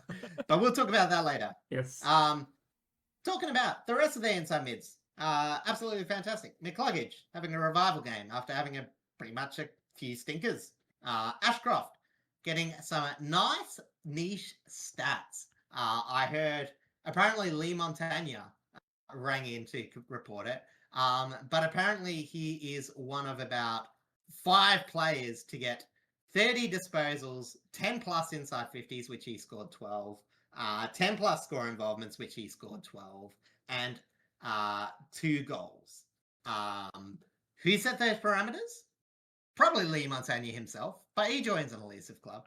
And yeah, he was pretty solid. It was weird, for how decent those stats were. He definitely didn't actually feel like the most damaging. I think Bailey and McCluggage actually dominated a lot more. But that did set off Ashcroft for some nice thing. Zorko too. Again, I think this was very much a return to form game. But as I said, the second thing, also Aaliyah kept very busy. No deep intercept, no spoiling presence for the game. Again, Brisbane's forward line did good to make sure Port's defense was just rightfully beaten, which they should be. Again, Aaliyah's really the only form defender they have playing. Lockie Jones is trying hard. Again, he's not always a player that, you want to be 100% defensively accountable, but he's doing an okay job at that. And Zach Thatcher, as I said, he technically kept Hipwood tied. They were both reasonably minimal impact games. But you know what I mean? It's the thing is Zach Thatcher couldn't help Aaliyah, and Aaliyah needed a bit of help that game. Josh Lai did all right. Again, Cameron got off him a few times, but at least he generated offensively. But the biggest thing is whenever Port had the ball, they turned it over in the second half. Brisbane got a lot of points. I think they may have also, along with Geelong, scored 100 points off turnover. No, it was 90. Very close. So, as I said, Port Adelaide, they're young. They turn the ball over. It is what it is. They're tired. They turn the ball over. It is what it is. Yep. They're not playing all the best players. Again, whilst they were inefficient early, Brisbane, I do have to give their testament for the coaching stuff. Because again, this is 7 wins where they haven't always looked lethal. They haven't looked 100% their best. But this is where you've been they've proved themselves. Every time they've been even slightly resisted, they've found a way to bounce back. They've backed themselves in through some of the struggles, and they're one of the best teams. Talking about one of the best teams a lot, but they are one of the best teams at finding what works, even when things haven't gone their way. whether it's through injuries, whether it's through within a game. They are really good at finding their own football. Absolutely. It's very hard to take their game away from them. And that's why they're the back-to-back reigning premiers, and they are one of the best coach teams in the competition because they're so adaptive. Like they have all of their players, whilst incredible at their primary skills in their own rights, are so willing to be adaptive to what the team needs. They don't necessarily always play their own sorts of game. They're very much team dependent, and they look after each other first and foremost, more so than trying to do their own thing. And it shows in the output. Like 31 successful scoring shots, 126 points total. Like it's a huge margin and a huge scoreline, but that's not necessarily the be all end all number. It's what they do to get there is what's so important. Whether that comes from the back line, from Harris Andrews, Dane Zorko, Darcy Belmont, into the midfield from the Ashcroft brothers, to McCluggage, to Lockie Neal, to Josh Dunkley, Zach Bailey, whoever, right up to their forwards. Yeah. They're all so focused on playing what the team needs more so than their individual outputs, and that's why they're so threatening. And the thing is, too, is like, again, Port did have the restriction on them early, but I think the difference between like Port's back half movement and Brisbane's back half movement was how many of those defensive half movements resulted in deep inside 50s. Yeah. Where a lot of Ports were either shallow or so easily dealt with. As I said, I think they only had like one shot inside 30 meters. Yes, one shot within 15 meters, no shots between 15 and 30 meters. So that's even less than Richmond. And probably Essendon too, which isn't good. No, that's not good. 7-5 from 40 to 50 meters. Could have been a lot less. That's not bad. Honestly, 73. Considering the distance, that's not bad at all, really. Yeah, fine. Yeah, 9-9 was probably what you take out of that. You know what I mean? But it's, especially since we're not the most accurate team in the comp.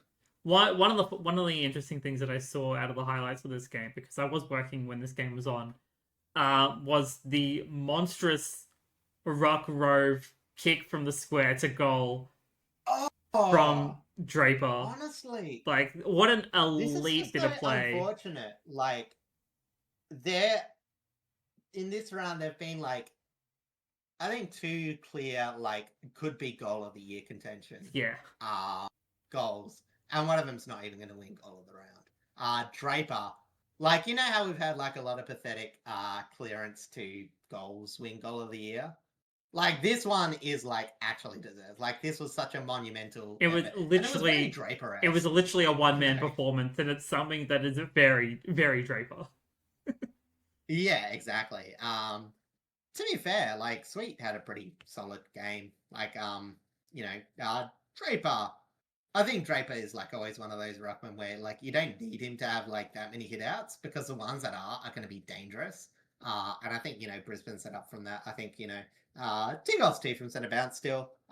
4 goals 5 from stoppage. As it's not the biggest area for them, but they definitely had like a solid clearance game. Considering all the injuries that would normally make that number a lot higher, it's very reasonable to like it not be the worst, but also definitely not be the best. Yeah, no, as I said, I was actually sort of happy the way Port lined up against them purely in the centre, but you could tell like around the ground that midfield was just getting more involved and outshining Port, which, as I said, Juan Francis, absolutely fantastic game, but there wasn't any other midfielders that did as much around the ground in general play. A lot of it was just holding up some decent stoppage work. As I said, it's like what I say about Willem Drew, where it's like, I like his tackling pressure, and I don't mind him at the stoppage. It's just outside the stoppage, as I said, when he's getting into like your second most notable player, that's where you get a bit unbalanced. It's a very unbalanced midfield at the moment, to be fair, though. With like none of your like first choice options there. Yeah, it's not the ideal Port Adelaide midfield. And that's definitely changing come next season, considering the Zach Butters move. But in saying that. Like, there's still some bright spots that are coming out of. Shout out to Hornet. Like I said, that was definitely like a pull up your socks game. You know, as I said, for a predominantly outside player, like he did play the game similar to how Zach Butters would have approached it. Not quite as well contestedly, but I mean, still 11 ground ball gets 15 contested possessions. Still pretty solid. It is pretty solid. On the MRO... 7 clearances. 7 clearances. Very good. On the MRO side of things, Ty Gallop was sent directly to the tribunal for serious misconduct against Mitch Georgiadis. I did see this incident was initially a successful tackle, but clearly some words were said that made Ty Gallop grab him whilst he was still on the ground and shove him back into the grass, which is not on, in my honest opinion. It's not necessary. Yeah. You already won the free kick for the successful tackle in the first place.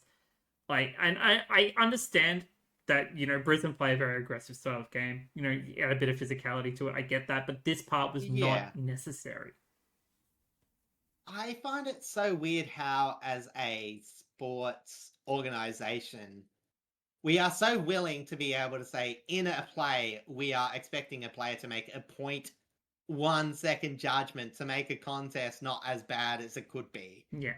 And yet, with all the time in the world, it's like, oh yeah, even though there's like no reason to do it, you can still probably get off when you like pick up a player and shove him to the ground. Like if this doesn't get 2 weeks minimum, I think that will be. Well, considering it was sent directly to the tribunal, if they don't dismiss it, it should be a minimum of 3. Because I think that's the precedent set whenever they're sent directly to the tribunal.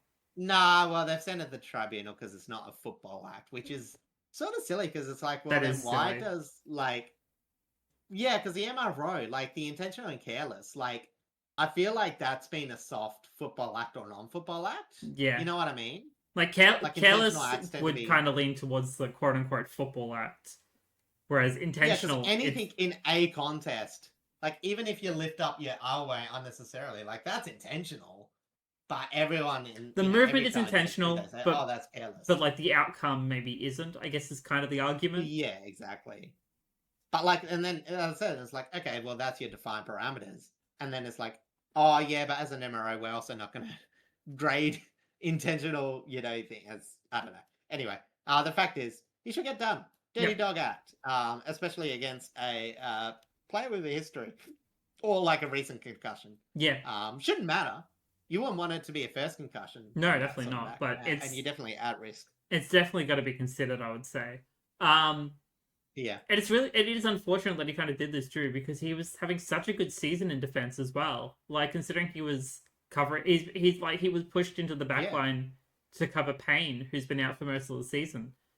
Like, and and actually found a really solid slot, like, in that rotating back line. Like, it is really unfortunate that he just made this decision, and it could have potentially cost him his spot in the team.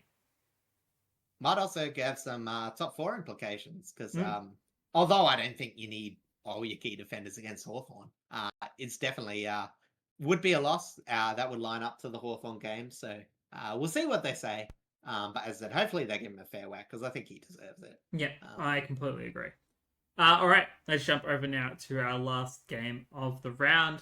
Back down at Marvel Stadium when North Melbourne hosted St Kilda with a 31-point margin, led from the front by one Nasiah Banganine-Millera. St Kilda won out 13-15-93 to 8-14-62. And I gotta say, a bit of a whimper, isn't it? Like, North's chances of making the finals goes from remote to silly. St Kilda I'll say this is a fairly mature win. But definitely not a free win against North. I do think North were trying all game. Obviously, 8-14, one of the biggest areas. Kicking was a struggle all day. But the killer thing for North is that their misses came from set shot. Yeah. And if they converted them, they would have had both territory and score lead for the first half of the game. North had a lot more control in that first half, but just didn't seem like ever getting the job done as well as they could have. And it let the Saints be close to them. Although I will say, for the whole game, the Saints midfield dominated. The clearances being heavily in their favour since Boxall had the clamps on LDU. We might have a new tagger coming into the fray. Limited to 1 first possession and 4 clearances from his 17 possessions. You would say that's a win every day of the week. Yeah, absolutely. And as I said, so, you had a game where, St Kilda were only really in it at the contest. North had a bit more on the outside, your standard players like Chisel and all that were getting into it. And I will say, even, we'll talk about Naz. In the first half, I don't think it was that damaging. Like, I do get what... I do think you can't really say that in the post-press conference when, like, all the damage was done in the last half when the game was on the line. Yeah. But, like, I do get what Alistair Clarkson was saying when, like, all his, of his, 40 whatever possessions, like, a lot of those in the first half didn't, like, equate to much. Correct. They were kind of just... They were just kind of just possessions that, like, existed, whereas his second half possessions were damaging. Yeah, exactly. But how damaging were they? Oh, yeah. Exactly. So in the 3/4 time break, send the scene going a bit ahead. 13-point margin, the season to play for, and North just didn't have the system to stop St Kilda playing the game out. As I said, sure, Naz had like the last half of the decade. As I mentioned, sort of, his forward punishing when he rolled early to break this tag. Also, shout outs to Finn O'Sullivan, who I think was the person tagging him. Again, did what you want to early. Yeah, sure, he has some possession, but, a bit more limited. But again, sometimes the cream just rises to the top. But, in the, last half, players like Samkin and Teasel were still getting the ball. But trying was really all they could do, and it was in the back half. With no one up forward to kick to, they only laid 4 effective tackles in the last quarter for 33 tackles all up. And even if they got the ball in there, you didn't really have the confidence that they would do anything with it. And they fed it out. Whilst it was a low-pressure game, if you don't stop your opponent from moving the ball with high meterage, you're always at risk defensively. And the Saints turned their still fairly minimal last quarter shots of 6 to 4-2, whilst North had 4 shots for 1-1. Pretty much not really anything. Yeah. North also just had no ground presence. We've been saying this for weeks. The thing that makes the Larky and Paul Curtis drop in form so much more damning is that they have no one else to really kick goals. Jack Darling kicks 3. Like, that's his job. Like, that's what you send the old man down there to do. You get him to round off that performance, but unfortunately, they just haven't had players around him. Charlie Spargo went back to being a bit mediocre. Zach Banch, I think they had in the forward line, didn't really do anything. Cooper Trembaugh was probably the notable one that had a little bit of drop in form, but I think he was being really well held by Silvani for a lot of the game, and I think a little bit of Wilkie as well. So he definitely had his hands full. The sort of the rate. Yeah, I mean, he was playing pretty much backup ruck as well. As Cherry sort of had I don't know. It just a more limited game, I would say. I wouldn't think it wasn't necessarily a quiet game, but he was definitely being well contested. Probably quite in his standards. Was by far the best ruckman. Yeah, no, that is true. It was good to see De Koning back in some good form. With Rowan Marshall being a late change in this game. Again, the one ruckman, like every time they've played with one ruckman, they've had like so many good stats. Yeah, it's so won weird. A few of these games, and yet statistics wise, when you have a look at it, is like the team does play better from stoppage work when they're both playing. So it's a bit counterintuitive sometimes. Depends how you look at stats, whether some stats feed themselves or whatever. But like at the end of the day. They're winning when they play one ruck, so yeah, make it that way. Maybe it's a sign, maybe it isn't. Who knows? But either way, it's good to have options. What else? Oh yeah, so it's sort of like, you know what I mean. It was just, it felt like this should have been the last roll of the dice game in that last quarter. Because again. Yeah, sure, they can technically win 4 in a row to win it. But, like, you go from a reasonable chance to make finals if you overtake St Kilda. Because, again, you've got the ability to send a 10th fighting team down a peg. And they just didn't do it. And I think that's the most important thing. Whereas I don't think this is the worst performance ever by North Melbourne. But I think their fan base, like, this is what I mean when, North Melbourne haven't quite This is taken that step. this is Like, probably this is the about game. where we actually expected them to be for most of the season. Like, we didn't expect them to, push into the top 8 for a while at the start of the season. At all. We kind of expect them to kind of always be at this sort of level. So, like, whilst they have technically had a successful season, they definitely haven't taken the step, like, the full step towards where they probably want to be. And on the flip side, St Kilda, like, again, not all their pieces, that they want a few, like, injury shovel, and they've still got weird depth. As I said, Caminiti coming in for Ron Marshall is definitely a bit of a, step down when it comes to form. They had Dan Butler, also a late replacement for Cooper Sharman. He found it hard to get into the game. Yet they still managed to find ways. And that's the thing, is like, and, that's what I think, Ross has done, is like they've gotten a system to where even, when they're not having everyone contributing, and there is a limit, obviously, as it seems to be the teams around them, but it's definitely a limit you can build around. Whereas as Z North, they can get freak games against teams that are better than them when everything's firing. But that happens infrequently enough to not matter, when they're not winning enough games or against the teams that are near them on the ladder. They just go a bit too 50-50, end up in like an awkward position, and that's going to be their next step, and they haven't made it yet. So, again, we hope they do still continue next year. Be problems for Clarko if they don't. Yeah. But for Saints, they deserve to be in that silly 10th spot. They do. Again, it's only 10th. It's not that big a deal. I do think the season has robbed us from like an interesting Melbourne versus Geelong battle. Geelong Collingwood battle for 8th. That would be, because that would have been really exciting. That would have been much more interesting than a Saints or GWS gonna, or maybe silly Jazz for Carlton gonna make 10th. Yeah, like it'll be funny if Carlton do it. It would be funny, but like it's not gonna make the price.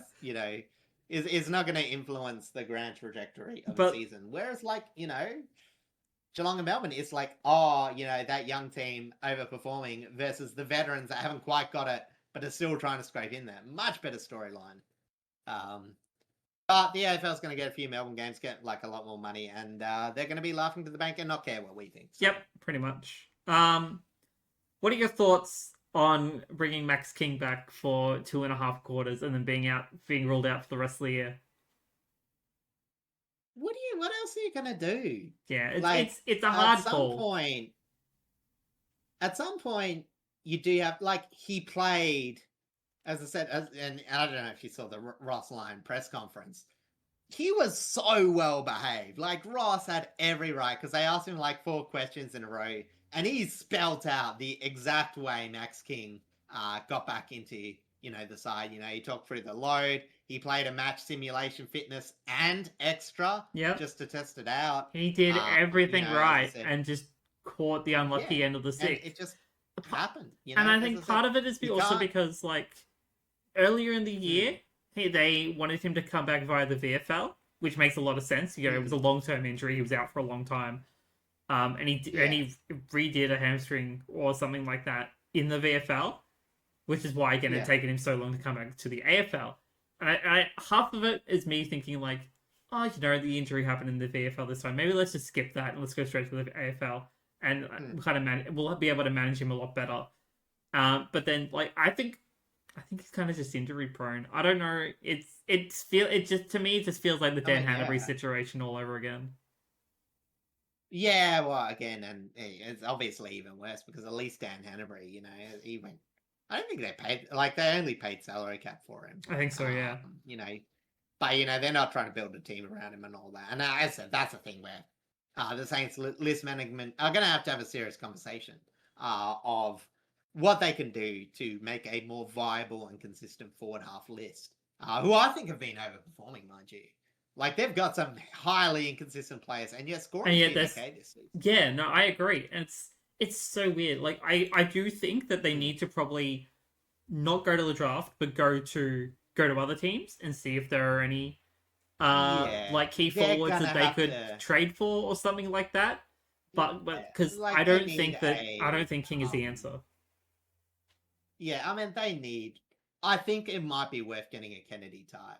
Yeah. Just to, okay, yeah, we still want to, pretend we have faith in some of the more iffy players, but they obviously need some support. Ben King's probably not going to be.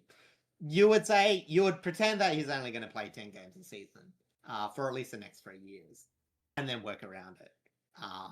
He might come back. If it does, absolutely fantastic. As I said, Charlie Cornrow was a player that I thought was in a similar situation, never seemed to get healthy. I was like talking to my friend Rob, shout outs to Rob, and I was like, oh yeah, you're like going to rely on Charlie Cornrow. He hasn't played like over 10 games in 5 years. And then he goes on to win a Coleman. So, it's not like you can just have pure pessimism. You can still have optimism, especially fans. Fans believe in Max King. Take those silly chances. But as a list management, you do have to be a bit more realistic. Do they maybe look obviously look at a player like a Marty, like someone who's if Marty wants not necessarily sure. Not necessarily the number one key forward, but kind of sort of on that fringe. Maybe wants a little bit more important duties. I know you'll hate this, but Jake Riccardi. Hey, look, that's the sort of St Kilda's my second team, not my first. If they want Riccardi, they can take him. Yeah. Well, you know what I mean. It's not. They're not gonna they have to play a bit of budget because you're not gonna do both. You're not gonna, if they could get one of the best forwards, if they were in the conversation of Ben King, get both of them. That would be funny, honestly. That generally would be funny. It's funnier than having the Mackays play against each other. Is by having they told us when they drafted it they were going to come together, and it's fun. No, but he'll go to Hawthorn. He'll have a happy life. Yep. Maybe. But yeah, as I said, St Kilda again, for what they have, they've done fairly well. But again, this is for 10th. Yeah. They're definitely a 10th base team, and as I said. I will say though, going back to the Max King thing, if the AFL wants us to take 10th seriously, then we have to believe that Max King coming back into the side to get 10th was an important decision. If there was any other player for a spot for finals, we wouldn't have questioned it. You know what I mean? Yeah. Agreed. Yeah, it's a bit risky, but if you've been checked off and all that, it was well, it's what has to be done. But because no one's taking 10th seriously, it's you didn't need to take that risk. Which is very, again, I think reflects more on Wildcard round, to be fair. I agree. The fact of the matter is that, and please go back to our run home episode last week for a better analysis on this, but we looked at it, and again, those sort of teams that are vying for the Wildcard spots, they have to sometimes take these risks, because otherwise they will miss out on potential opportunity to play, not just play Wildcard, whatever, but to play finals. So I understand wanting to bring back Max King again. He's meant to be your number one tall forward. But there is still that risk of the fact that he is injury prone. And it's going to take him a while to really get back to the level proper. Even after all of the hard work that he's done, it's still going to take his body a bit to properly adjust to that intensity. Yeah, I mean, to be honest, I think the best comparison is it's like Sean Darcy. If you make a comment every time he gets injured, I know Fremantle's doing well, but you know what I mean? It's you might as well just never play him. But Fremantle have committed to him. They integrate him. As I said, they've brought Mason Cox in. They've worked out how to balance that. But they've still been able to get a lot of, a lot of value out of him. Yeah. Even though they've clearly shifted as Luke Jackson centric in their ruck situation. So as I said, that's who I'd be looking at how to manage this situation. Look at Fremantle. Maybe some money is going to waste. But at the end of the day, it's you've backed him in, you've signed him onto the long-term contract. You do the best by him. And, you also, you do the best by him, but you also, face reality when you're a list manager. Yeah. And, bringing in some support. Even if you're paying a bit extra, even if it's for not the best player, you just need that tall, experienced body there to support. Yeah, exactly right. Jumping over now to the Naz of it all. It's. I figured it's time we talk about some of his stats from this game. So after the end of the third quarter, he became the only player in the AFL era to record 30 plus disposals, 750 meters gained, and 3 goals within 3 quarters. But that's not all. That is not all. By the end of the game, he became one of 6 players in the AFL era to record 40 plus disposals and 4 goals in a game, starting way back in 1992 with Wayne Campbell, then in the year 2000 from Mark Prosciutto, 2000 also in Jerome City in Essendon, and in the Essendon versus North game, 2011 Gary Ablett Jr., Gold Coast Suns versus Adelaide, 2012 Gary Ablett Jr., Gold Coast Suns versus North Melbourne, and 2026 Nasiah Wanganeen Millera St Kilda versus North. He is a one-of-a-kind player, and the fact that he is only signed on for this year and next year is still kind of insane to me. I said Naz just like rolling the dice with St Kilda. I think, this is like one of those things where, like Naz, I think he's done this fairly well. It's like, I think he's probably seen the improvement coming from this team, and it's like, I think in 2 years I'll see, because if they're not pushing finals, it'll just go.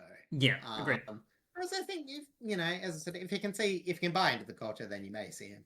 But what I want to say, again, last year at this round 20, was the infamous Naz was 2 votes game. Yes, it was. And I know he's going to get 3 votes, but I will say champion data, Ed Richards, player rating 32.5. Nasiah Wanganeen Millera, player rating 29.6. Second best. Yeah, but Ed Richards didn't play in this game. Not rated enough. I know Ed Richards didn't play in the game, but again, it's a fair point. Can't avoid being number 2. It is a fair point. While breaking records. Funnily enough, speaking of the game from last year, that is probably the last good game we saw from Jack Viney as well, considering he hasn't played a game at all this season. No, he's done for the year. Like he won't come back. Well, he could be retiring for all we know, considering there's a lot of other factors at play in that side of things. He's self-retiring. He's probably I think he's coaching. Taking sort of that role. I remember us talking about it maybe a month or two back that he's sort of doing a little bit more of a player coach role, and I think guiding a lot of Melbourne's midfield in regards to their pressure and tackling work and stuff like that, because that's one of the things he's known for as a player. Which is good for them. But on this game, injury side of things, we've already talked about the Max King of it all. But there's a couple more that I just need to cover. Charlie Comben, with a chest injury, he was unfortunately coughing up blood after this incident. I don't know if he had to go to hospital to get checked, but there's a possible chance he won't play this week. Cooper Sharman was managed and a late change. Concussion test too. Yes, he did have to also do a concussion test for that. Cooper Sharman managed with a late change of Rowan Marshall with back spasms, which brought him out of the game within the last hour. Thus, the single ruck in TDK. On the MRO side of things, Hugh Boxall was fined $1,000 for staging, and both Paul Curtis and Hugo Garcia also both fined $1,000 each for engaging in a melee. But I want to shout out to Hugo Garcia. I paid close attention to him during the entirety of this game, and his aggression as a small midfielder is honestly a lot of fun to watch in a team that's not very aggressive. He makes those risky offensive plays, whether it's not necessarily off ball, but to kind of hip and shoulder impact a contest, stuff like that. And I genuinely think it's made a huge difference in the St Kilda lineup. Weird, because I thought Hugo Garcia might be a player who suffered when Steele left, because again, it's sort of that very halfway in between where he wants the ball, he likes being fed, he doesn't mind doing a few tackles, but he's not as defensively accountable. That I was like, oh well, is having an offensive option like Naz going to be a bit too much with the pairing? But as I said, he sort of found that balance, and I think it is because I don't think there's as much focus on him needing to be the number one player, because obviously they've been putting a lot of stock into Garcia becoming the next one. Obviously, the same thing was said about Hunter Clark for a fair few years, and he's sort of faded into the background. Hopefully he still comes good, but I don't think he'll be playing a central midfielder role. He'll be on the wings and up forward. Yeah, I would say so. But you know what I mean? It's I think if he can find a solid role as that, balanced, third option, then, he'll stay, because again, Saints have been pretty good at being able to draft midfields and all that. You also got Darcy Wilson, who's gone into the forward line to pinch hit as well. So they seem to have enough talent going in around that midfield area, and they really just need him to balance off. Also Max Holt. of course. Yes. Obviously being a very good centerpiece. I also do Um, again want to highlight, the big recruits they obviously picked up in the offseason. Silvani had another really solid game. Obviously TDK we already talked about, but Liam Ryan had a really, really solid outing up forward. Whilst it did not equate to much score conversion, he was up and around in a lot of the contests and a lot of the ground level plays and did some solid fits. Really, really solid work. Difference in forward pressure. As I said, like night and day between North Melbourne and St Kilda. Oh yeah, and that's why they got so many more general play shots, and why the North only could rely on set shots and they couldn't convert there. So yeah. Yes. All right. Before we jump over to the previews for the round ahead, I want to touch on the Coleman medal with Jack Dunstan kicking 7 and bringing back into the Coleman race. I figure it's a good opportunity to kind of cover what the top 10 currently looks like and how close it's starting to get. So, Charlie Quaynor currently sitting in top spot with 54 goals. Ben King 3 goals behind him on 51. Jai Amos catching up with 48 after the big haul against the Eagles. Jack Dunstan coming into equal 4th position after kicking 7 goals against the Bombers on 47. Logan Morris also on 47. And Nick Watson also on 47. 2 Hawthorn players vying for the Coleman.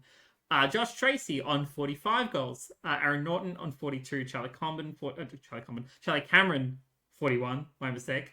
Jake Waterman also on 41. And to quote-unquote round out the top 10, but also equal 11th, is Jeremy Cameron, Mitch Georgiadis, and Kai Lohman on 39. Just to round out the rest of the list, Nick Larkey, 14th position on 37, alongside Jake Stringer and Jacob Van Rooyen. Shannon Neal on 36 goals, Nate Caddy on 35, Patrick Voss on 34, and Daniel McStay on 33. Yeah, I will just say quickly on that lower half of the list, Nate Caddy 35 for such a terrible forward line. Like, that's pretty good. That's the Essendon future. And, like, whilst the rest of the team is very he's been one of the bright stars from the draft of the past couple of years. And he deserves it. Tries hard every game. So, yeah, just quickly while we go back into the nitty-gritty and the light prediction. Obviously, it's so hard because, like, Charlie Quaynor would be, like, the safest bet. I don't think Ben King will get there. As I said, I think Gold Coast just dip off the rest of the season. Yeah, I think they're just too inconsistent again to cover that. But yeah, Amos, Tracy potentially, but I would say Quaynor and Gunston and Morris are probably the top 3 most likely. Yeah, just especially with the run home, because Hawks again have a couple of teams like they've been shredding the lower half teams. So again, even though Sydney don't have the toughest run home, there's definitely a good possibility that 7 goals might not be. And again, we do got to remember that Jack Gunston, the most goals per game in terms of average, because as I said, he's played far less. And I do want to get the stats. If he wins a Common, like if this is the fewest games that would take, or less percentage of the season, because obviously there's been shorter seasons, yes, to win the Common. So that would be interesting. That would be very interesting. Also, not to would deserve it if he won it. Absolutely, but also not to mention Gunston also re-signing for 1 more year around the clock. So very good for him. I believe it's his 18th season next year, which is obviously very, very impressive. Obviously, we've already seen a bunch of players huge with long-term careers. Obviously, don't have to look far to Scott Pendlebury and Steele Sidebottom.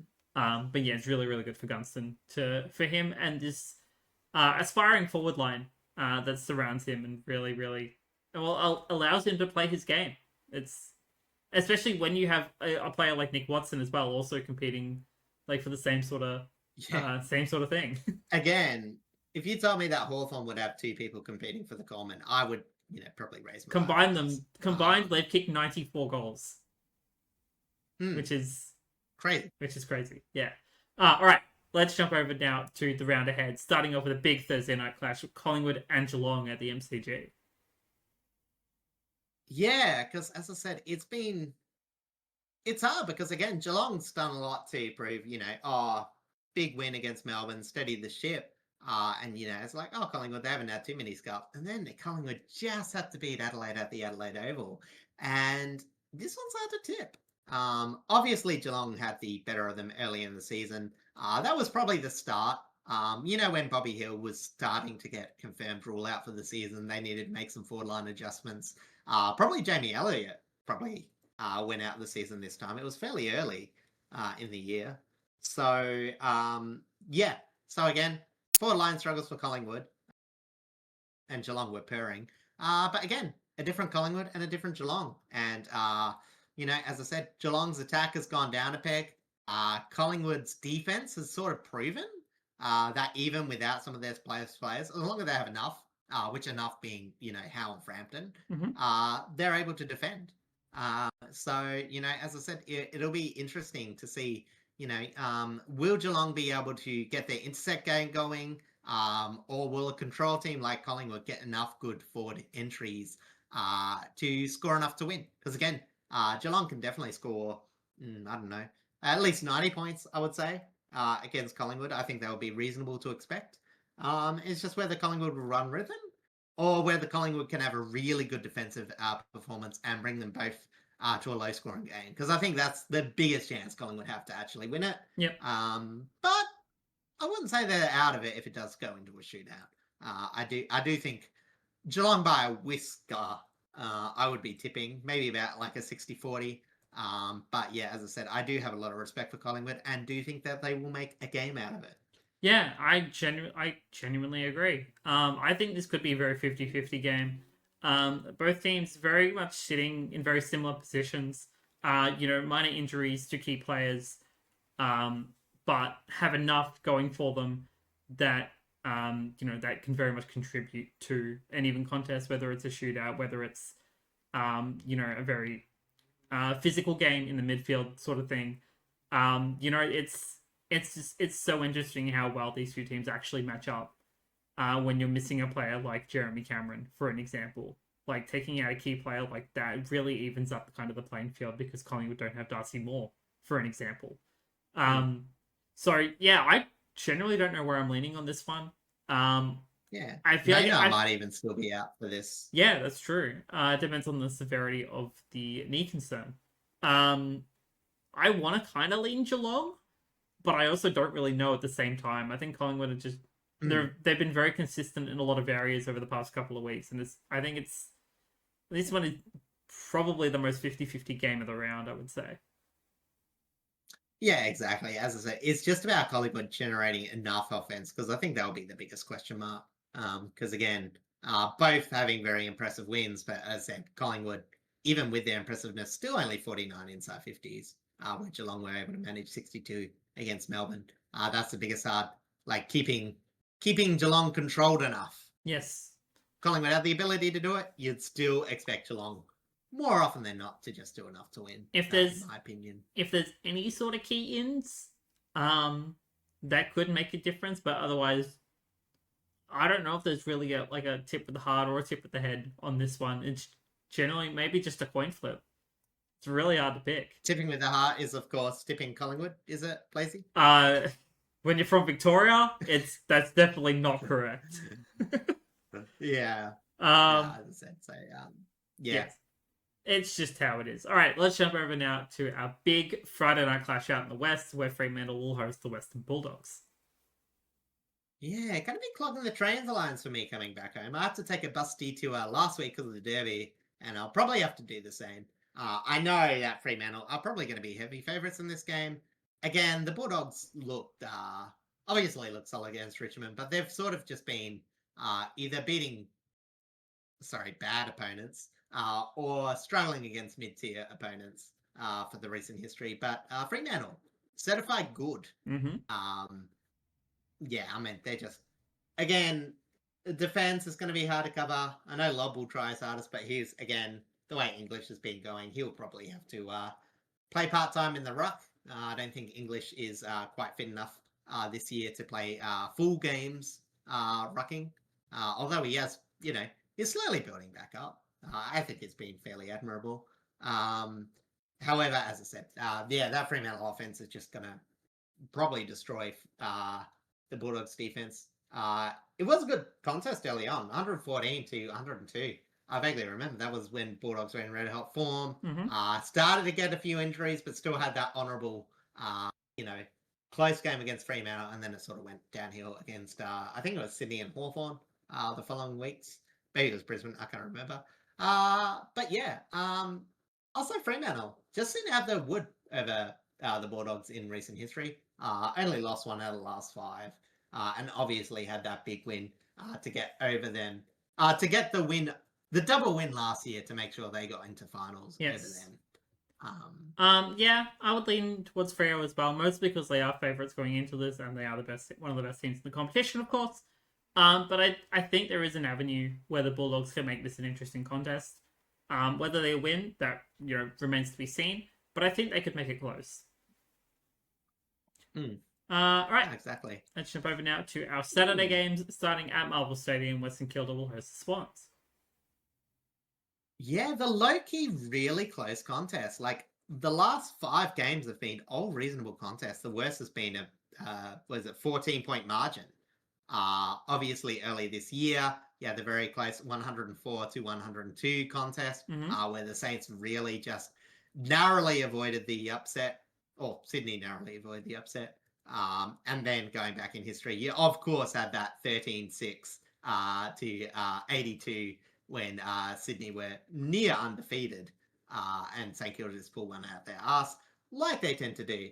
However, this is a much more consistent Saints.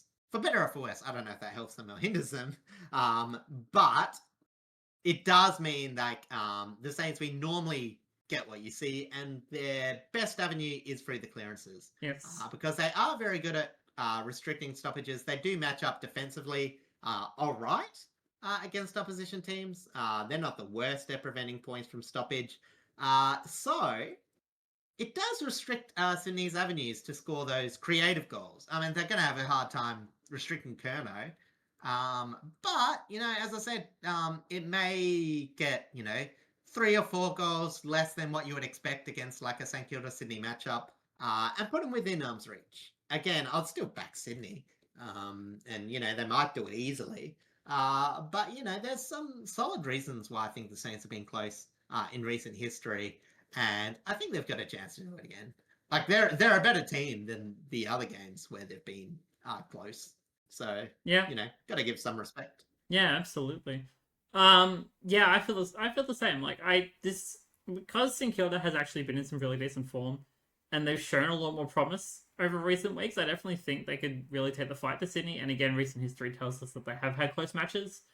But in a lot of the matches that I think they've played against Sydney, like Sydney haven't had Goulden in a lot of those, who obviously a huge winner along the wings, so they could make a difference in terms of like their ball movement. St Kilda haven't been the greatest in shutting down really quick ball movement along the wing, but are really good on the inside at the very least, so they could do a lot of work in shutting down. They're very much a run with team rather than restrict. So they could very much shut down Heaney, Warner, Papley, in terms of that, but in terms of on the outside, it could be a little bit more dangerous for them. Defensively, I think they match up fairly well. Wilkie and Silvani should do some pretty solid work against the Sydney Tolls. But it could be a little bit more difficult. Oh no, actually, Sydney's defense matches up really well against St Kilda's forward line as well, because St Kilda's forward line is very much a mismatch. So I think a lot of this game would probably come down to that midfield, and especially along the outside. Yeah, exactly. It's like, you get that free-flowing game, and as I said, it's about those small wins. And as I said, if you can restrict goals from midfield, then theoretically I can imagine a scenario where St Kilda score enough to beat Sydney. But again, A, that does rely on their forward line functioning enough, and B, it does rely on Sydney just not purely outclassing them. I think Sydney by 20 is like a reasonable prediction for this game. I think the safe tip is still Sydney, but I think this will be a fairly close margin as well. All right, jumping over now to our second game of the Saturday games, heading down to Tasmania, where it's the big annual Tassie clash of Hawthorn and North Melbourne. Yeah, and look, the last few games have been ugly in terms of this matchup. The last 3 times, Hawthorn have scored 150, 170, and 113. So, North, keep Hawthorn under 100. You're at UTAS. You've got to play for some. I mean, you still got to pretend you can make finals from here. Obviously, it requires you beating Hawthorn at It does. UTAS, which is unlikely. But yeah, you just want to see a bit of spirit. But it's in a forward line that's not quite functioning at a niche stadium. It's looking pretty ugly. Again, North don't really restrict opposition movement. Hawthorn against teams that don't restrict ball movement, absolutely clinical. This is just a bad matchup for North, and I would expect them to be handily beaten unless something outside the normal happens.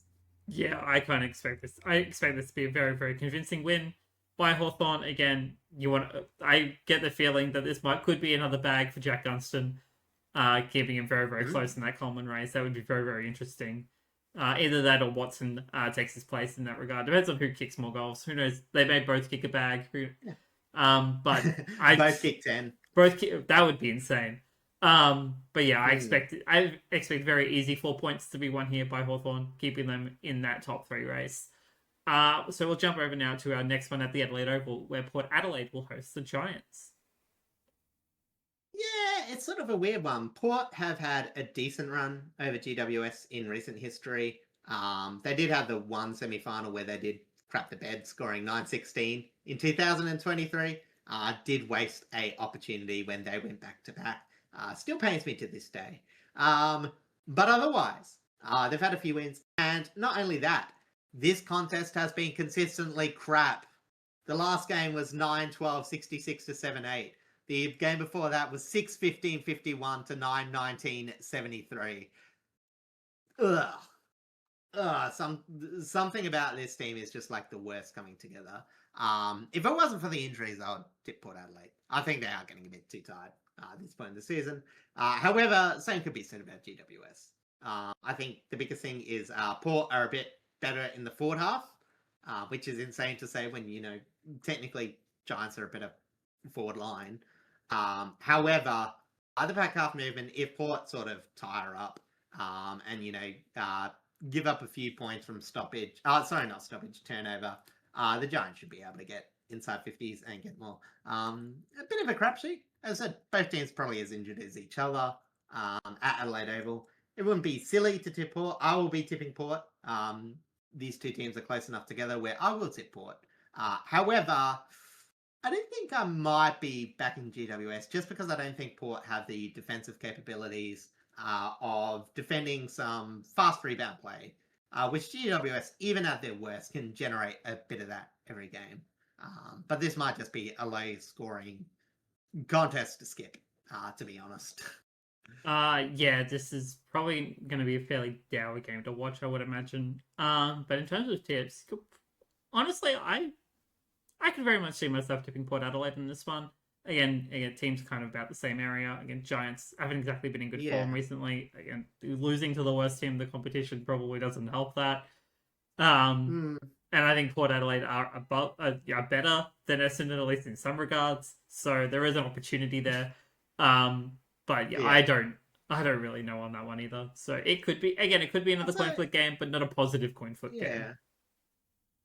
Also, is the Irish origin on this day? Because as I said, it seems weird the times, because Saturday 1:05, Saturday 1:35 to Saturday 4:35, Saturday 4:50. It indeed is. Saturday, August 1st is the Australia versus Ireland clash in the AFLW. I believe just move the gaff games to make a spot for it. It literally slots in the middle of these two games. It starts at 4:15 my time, 2:15 your time, so it fits right in the middle. Yeah, so for us footy tragics, we could go Hawthorn, North Melbourne, or the other one, to all the way through. And for the people who are saying it's five games of footy. Worse. 5 games of footy on a Saturday is pretty good. Yeah. So so we'll be excited to see that. We'll do a little report from it. In the what do you call it? In next week's episode, probably. I would say so. We'll talk about it. Yes. Yeah. All right. Jumping over now to a big Saturday night clash at Marvel Stadium, where Carlton will host the Brisbane Lions. Yeah, as I said, not unheard of for Carlton to get a bit of an upset. Obviously, there was that round 0 classic. However, it's been old Brisbane the rest What is it? 8 wins of the last 10. Brisbane are an offensive juggernaut, and Carlton's defense is tiring. I imagine Carlton, from what we've seen, will have like some shade of resistance, but there will just be one point where I imagine Brisbane score like 30 in like, or get like a margin differential of like 30 in a quarter or like a quarter and a half and just win. I think that's as simple as that. Yeah. I just don't think Carlton have the ability to stop Brisbane's offense at the moment. And it's not an indictment. They definitely have the ability to contest at the clearance, do some solid work preventing stoppage and all that sort of stuff. But yeah, as I said, again, Brisbane have had shades of not being 100%. So again, important that they do compete and keep their their finals chances alive. It definitely is slim. But yeah, as I said, Brisbane for this, not much more to be said.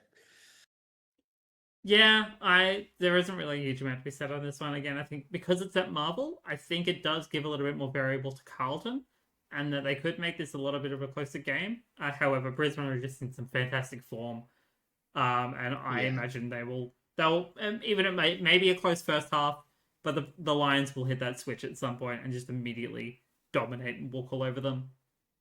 So again, safe tip, definitely the Brisbane Lions. But there could be an avenue for Carlton to at least make this a very close contest. Exactly. But let's forget about that, because we've got the matchup of the round coming up. Oh, yes. The Spoon Bowl has returned once again, with Richmond taking on the West Coast Eagles at the MCG. I will sadly not be at this game because I will be working. I may get to at least like listen and tune in for it. In which case, I hope we get a win. I'm praying, because it's the only win we're going to get for the rest of the season if we do. But the Eagles also need this win just as badly. So it's going to be a tough matchup.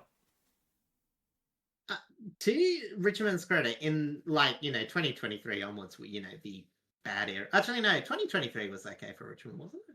I can't remember. 2023 was the year we had like 3 wins, something like that. I can't remember. I can have a look at it, but anyway, in the bad era for both teams, Richmond has won all but one of these contests, so they've got that going for them. However, I'm looking at this match previews. Offensive rating for Richmond, negative 20.5. We won 10 games in 2023. There you go. Yeah, I thought that was the Cochin retirement year where they didn't make finals, but Oh, was that draw with Hawthorn as well? Yes, we did have a draw with Hawthorn. That's when Hawthorn finished 16th that year for comparison. Yeah. The last bad Hawthorn. The last bad Hawthorn year. The trading places. Again, Richmond attack rating, negative 20.5. West Coast attack rating of negative 16.9. It's probably the 2 worst offenses in football.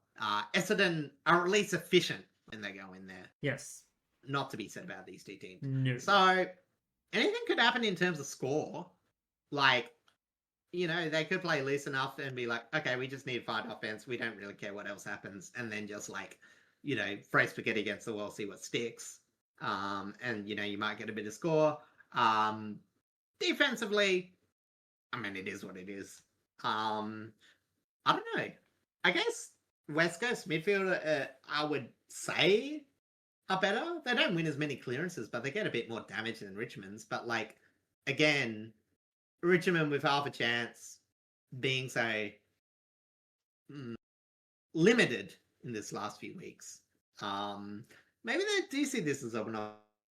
Honestly, as bad as Richmond are out of this game, on form, it's West Coast, but again, you often forget sometimes how when you're not playing teams around you, some of your worst bits just look way more dreadful than they actually are when a team allows you to get a few more smaller wins within a game.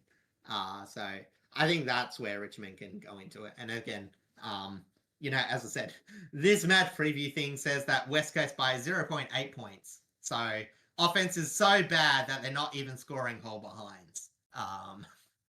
Who knows what happens? I could not give you any sort of inkling. I'm gonna tip us because I just want us to win in this one. I have the faith, but I have very, very little expectations.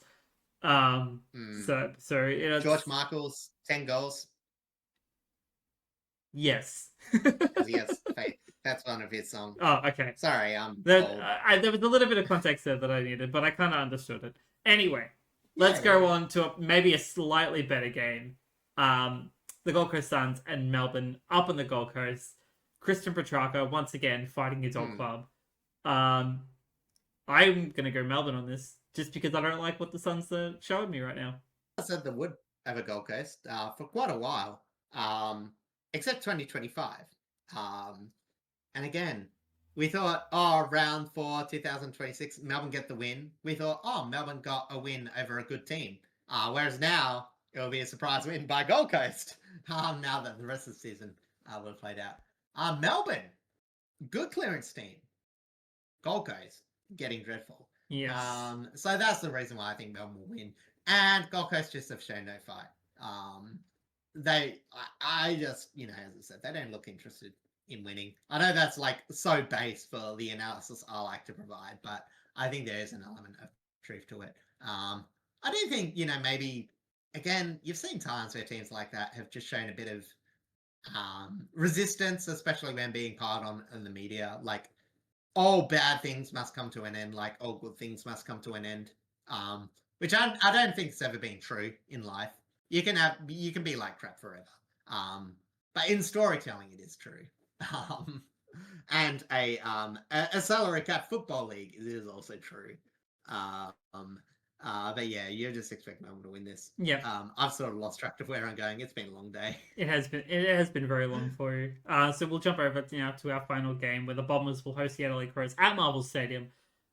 You expect by far and away 4 points taken home by the Crows in this one. You just want to pray that Essendon kind of show some sort of promise. Amazingly, Essendon, in terms of the stat matchup, have a clearance advantage over Adelaide. Essendon get more clearances than Adelaide do. Don't score as many points from them. That's for sure. But you do have to mention that. In fact, they scored 10 less despite having a 1 clearance per game advantage. Not much. Actually, it's 0.5, I should say. Again, Adelaide, a good team. Essendon are not a good team. Essendon have to defend 3 tolls with maybe Jordan Ridley out. 2 tolls. They won't bring out Tex for this game. No, he'll be rested. And yeah, Essendon also have to deal with one of the best defenses in the league. Adelaide, we want to see ball movement. If they don't score from the back half against Essendon, they're not going to do that at all this season. That's all they need to do. And the rest is sort of just whatever. I don't think there's anything much more I need to say at this game. No, probably not. So I'm just gonna start winding it down. But before I do, some news has been broken about the round 23 matchups. According to 7 News, this hasn't been officially confirmed by the AFL just yet. I assume it'll be officially confirmed tomorrow, as we're getting really, really close to round 23 and round 24, as they are still floating fixtures. The MCG, for the 4th time in history, will be hosting a double header on the same day. So, because the AFLW opening round, or first game of the opening round, is set for Thursday, August 13th, they are leaving that date free for just the women's game. So, which means there will be 9 games in 3 days for round 23, which is going to be really, really interesting. It's likely confirmed that Fremantle will host Adelaide on the Friday night. There's a fair chance there will be 2 games that Friday night. I would say it's probably 2 games on that Friday night, 5 games on the Saturday, and then 3 games on the Sunday, I would say.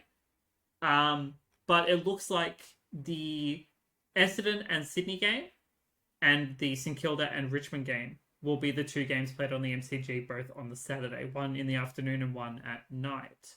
Hawthorn v Collingwood will likely be played Sunday afternoon.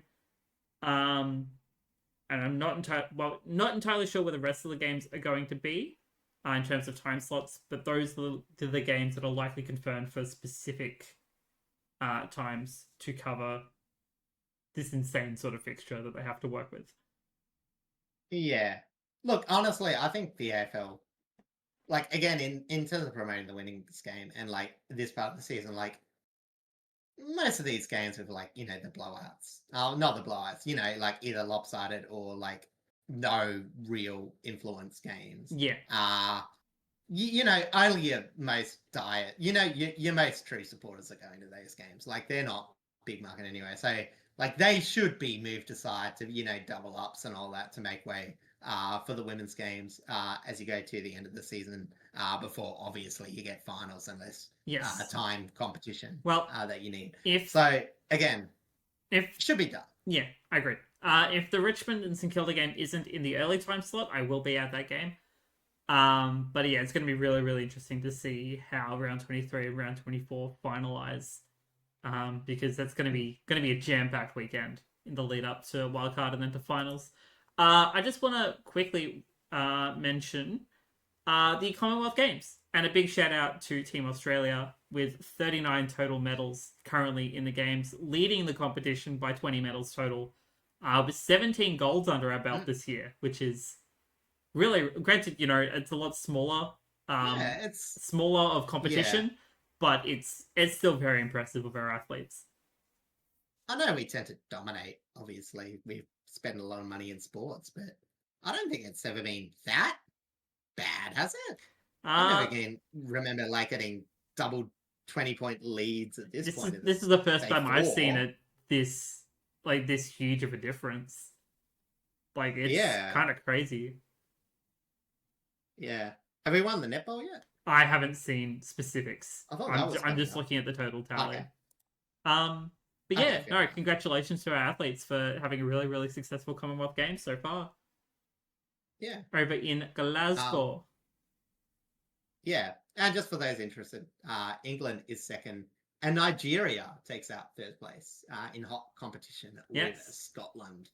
And that does now bring us to the end of the episode. Thank you for liking, commenting, and subscribing, and just coming and hang out with us this week. Are you up to much during the week, or is it just the normal sort of things? I think it's a normal week again. I'm just happy to get through today, to be honest. I'm just happy to get through today. I respect that. Yeah. I have a couple of little things on this week. For those that don't know, I am a very big superhero nerd. The new Spider-Man movie comes out this week, and I will be seeing it in Gold Class opening day after work, so I'm very excited for that. More of my wall behind me will be worked on over the weekend. We just need to sand this side back. We need to probably re-putty up a couple of the spots that'll get opened up by that sanding, and then it should be good to paint, which I'm looking forward to. I still need to paint the other side as well, but it's going to be really good once it's all done. And then I'll be able to start actually properly decorating this room. My plan is to get a new custom desk to go in the corner to my right, or left, in terms of the camera perspective, which would be really nice. But that's a longer term project at the moment. But yeah, no, everything's starting to come together, and I'm very, very happy. But yeah, awesome. That brings us to the end of episode 116. Thank you all so much once again, and we'll see you all next week for episode 117. Take care.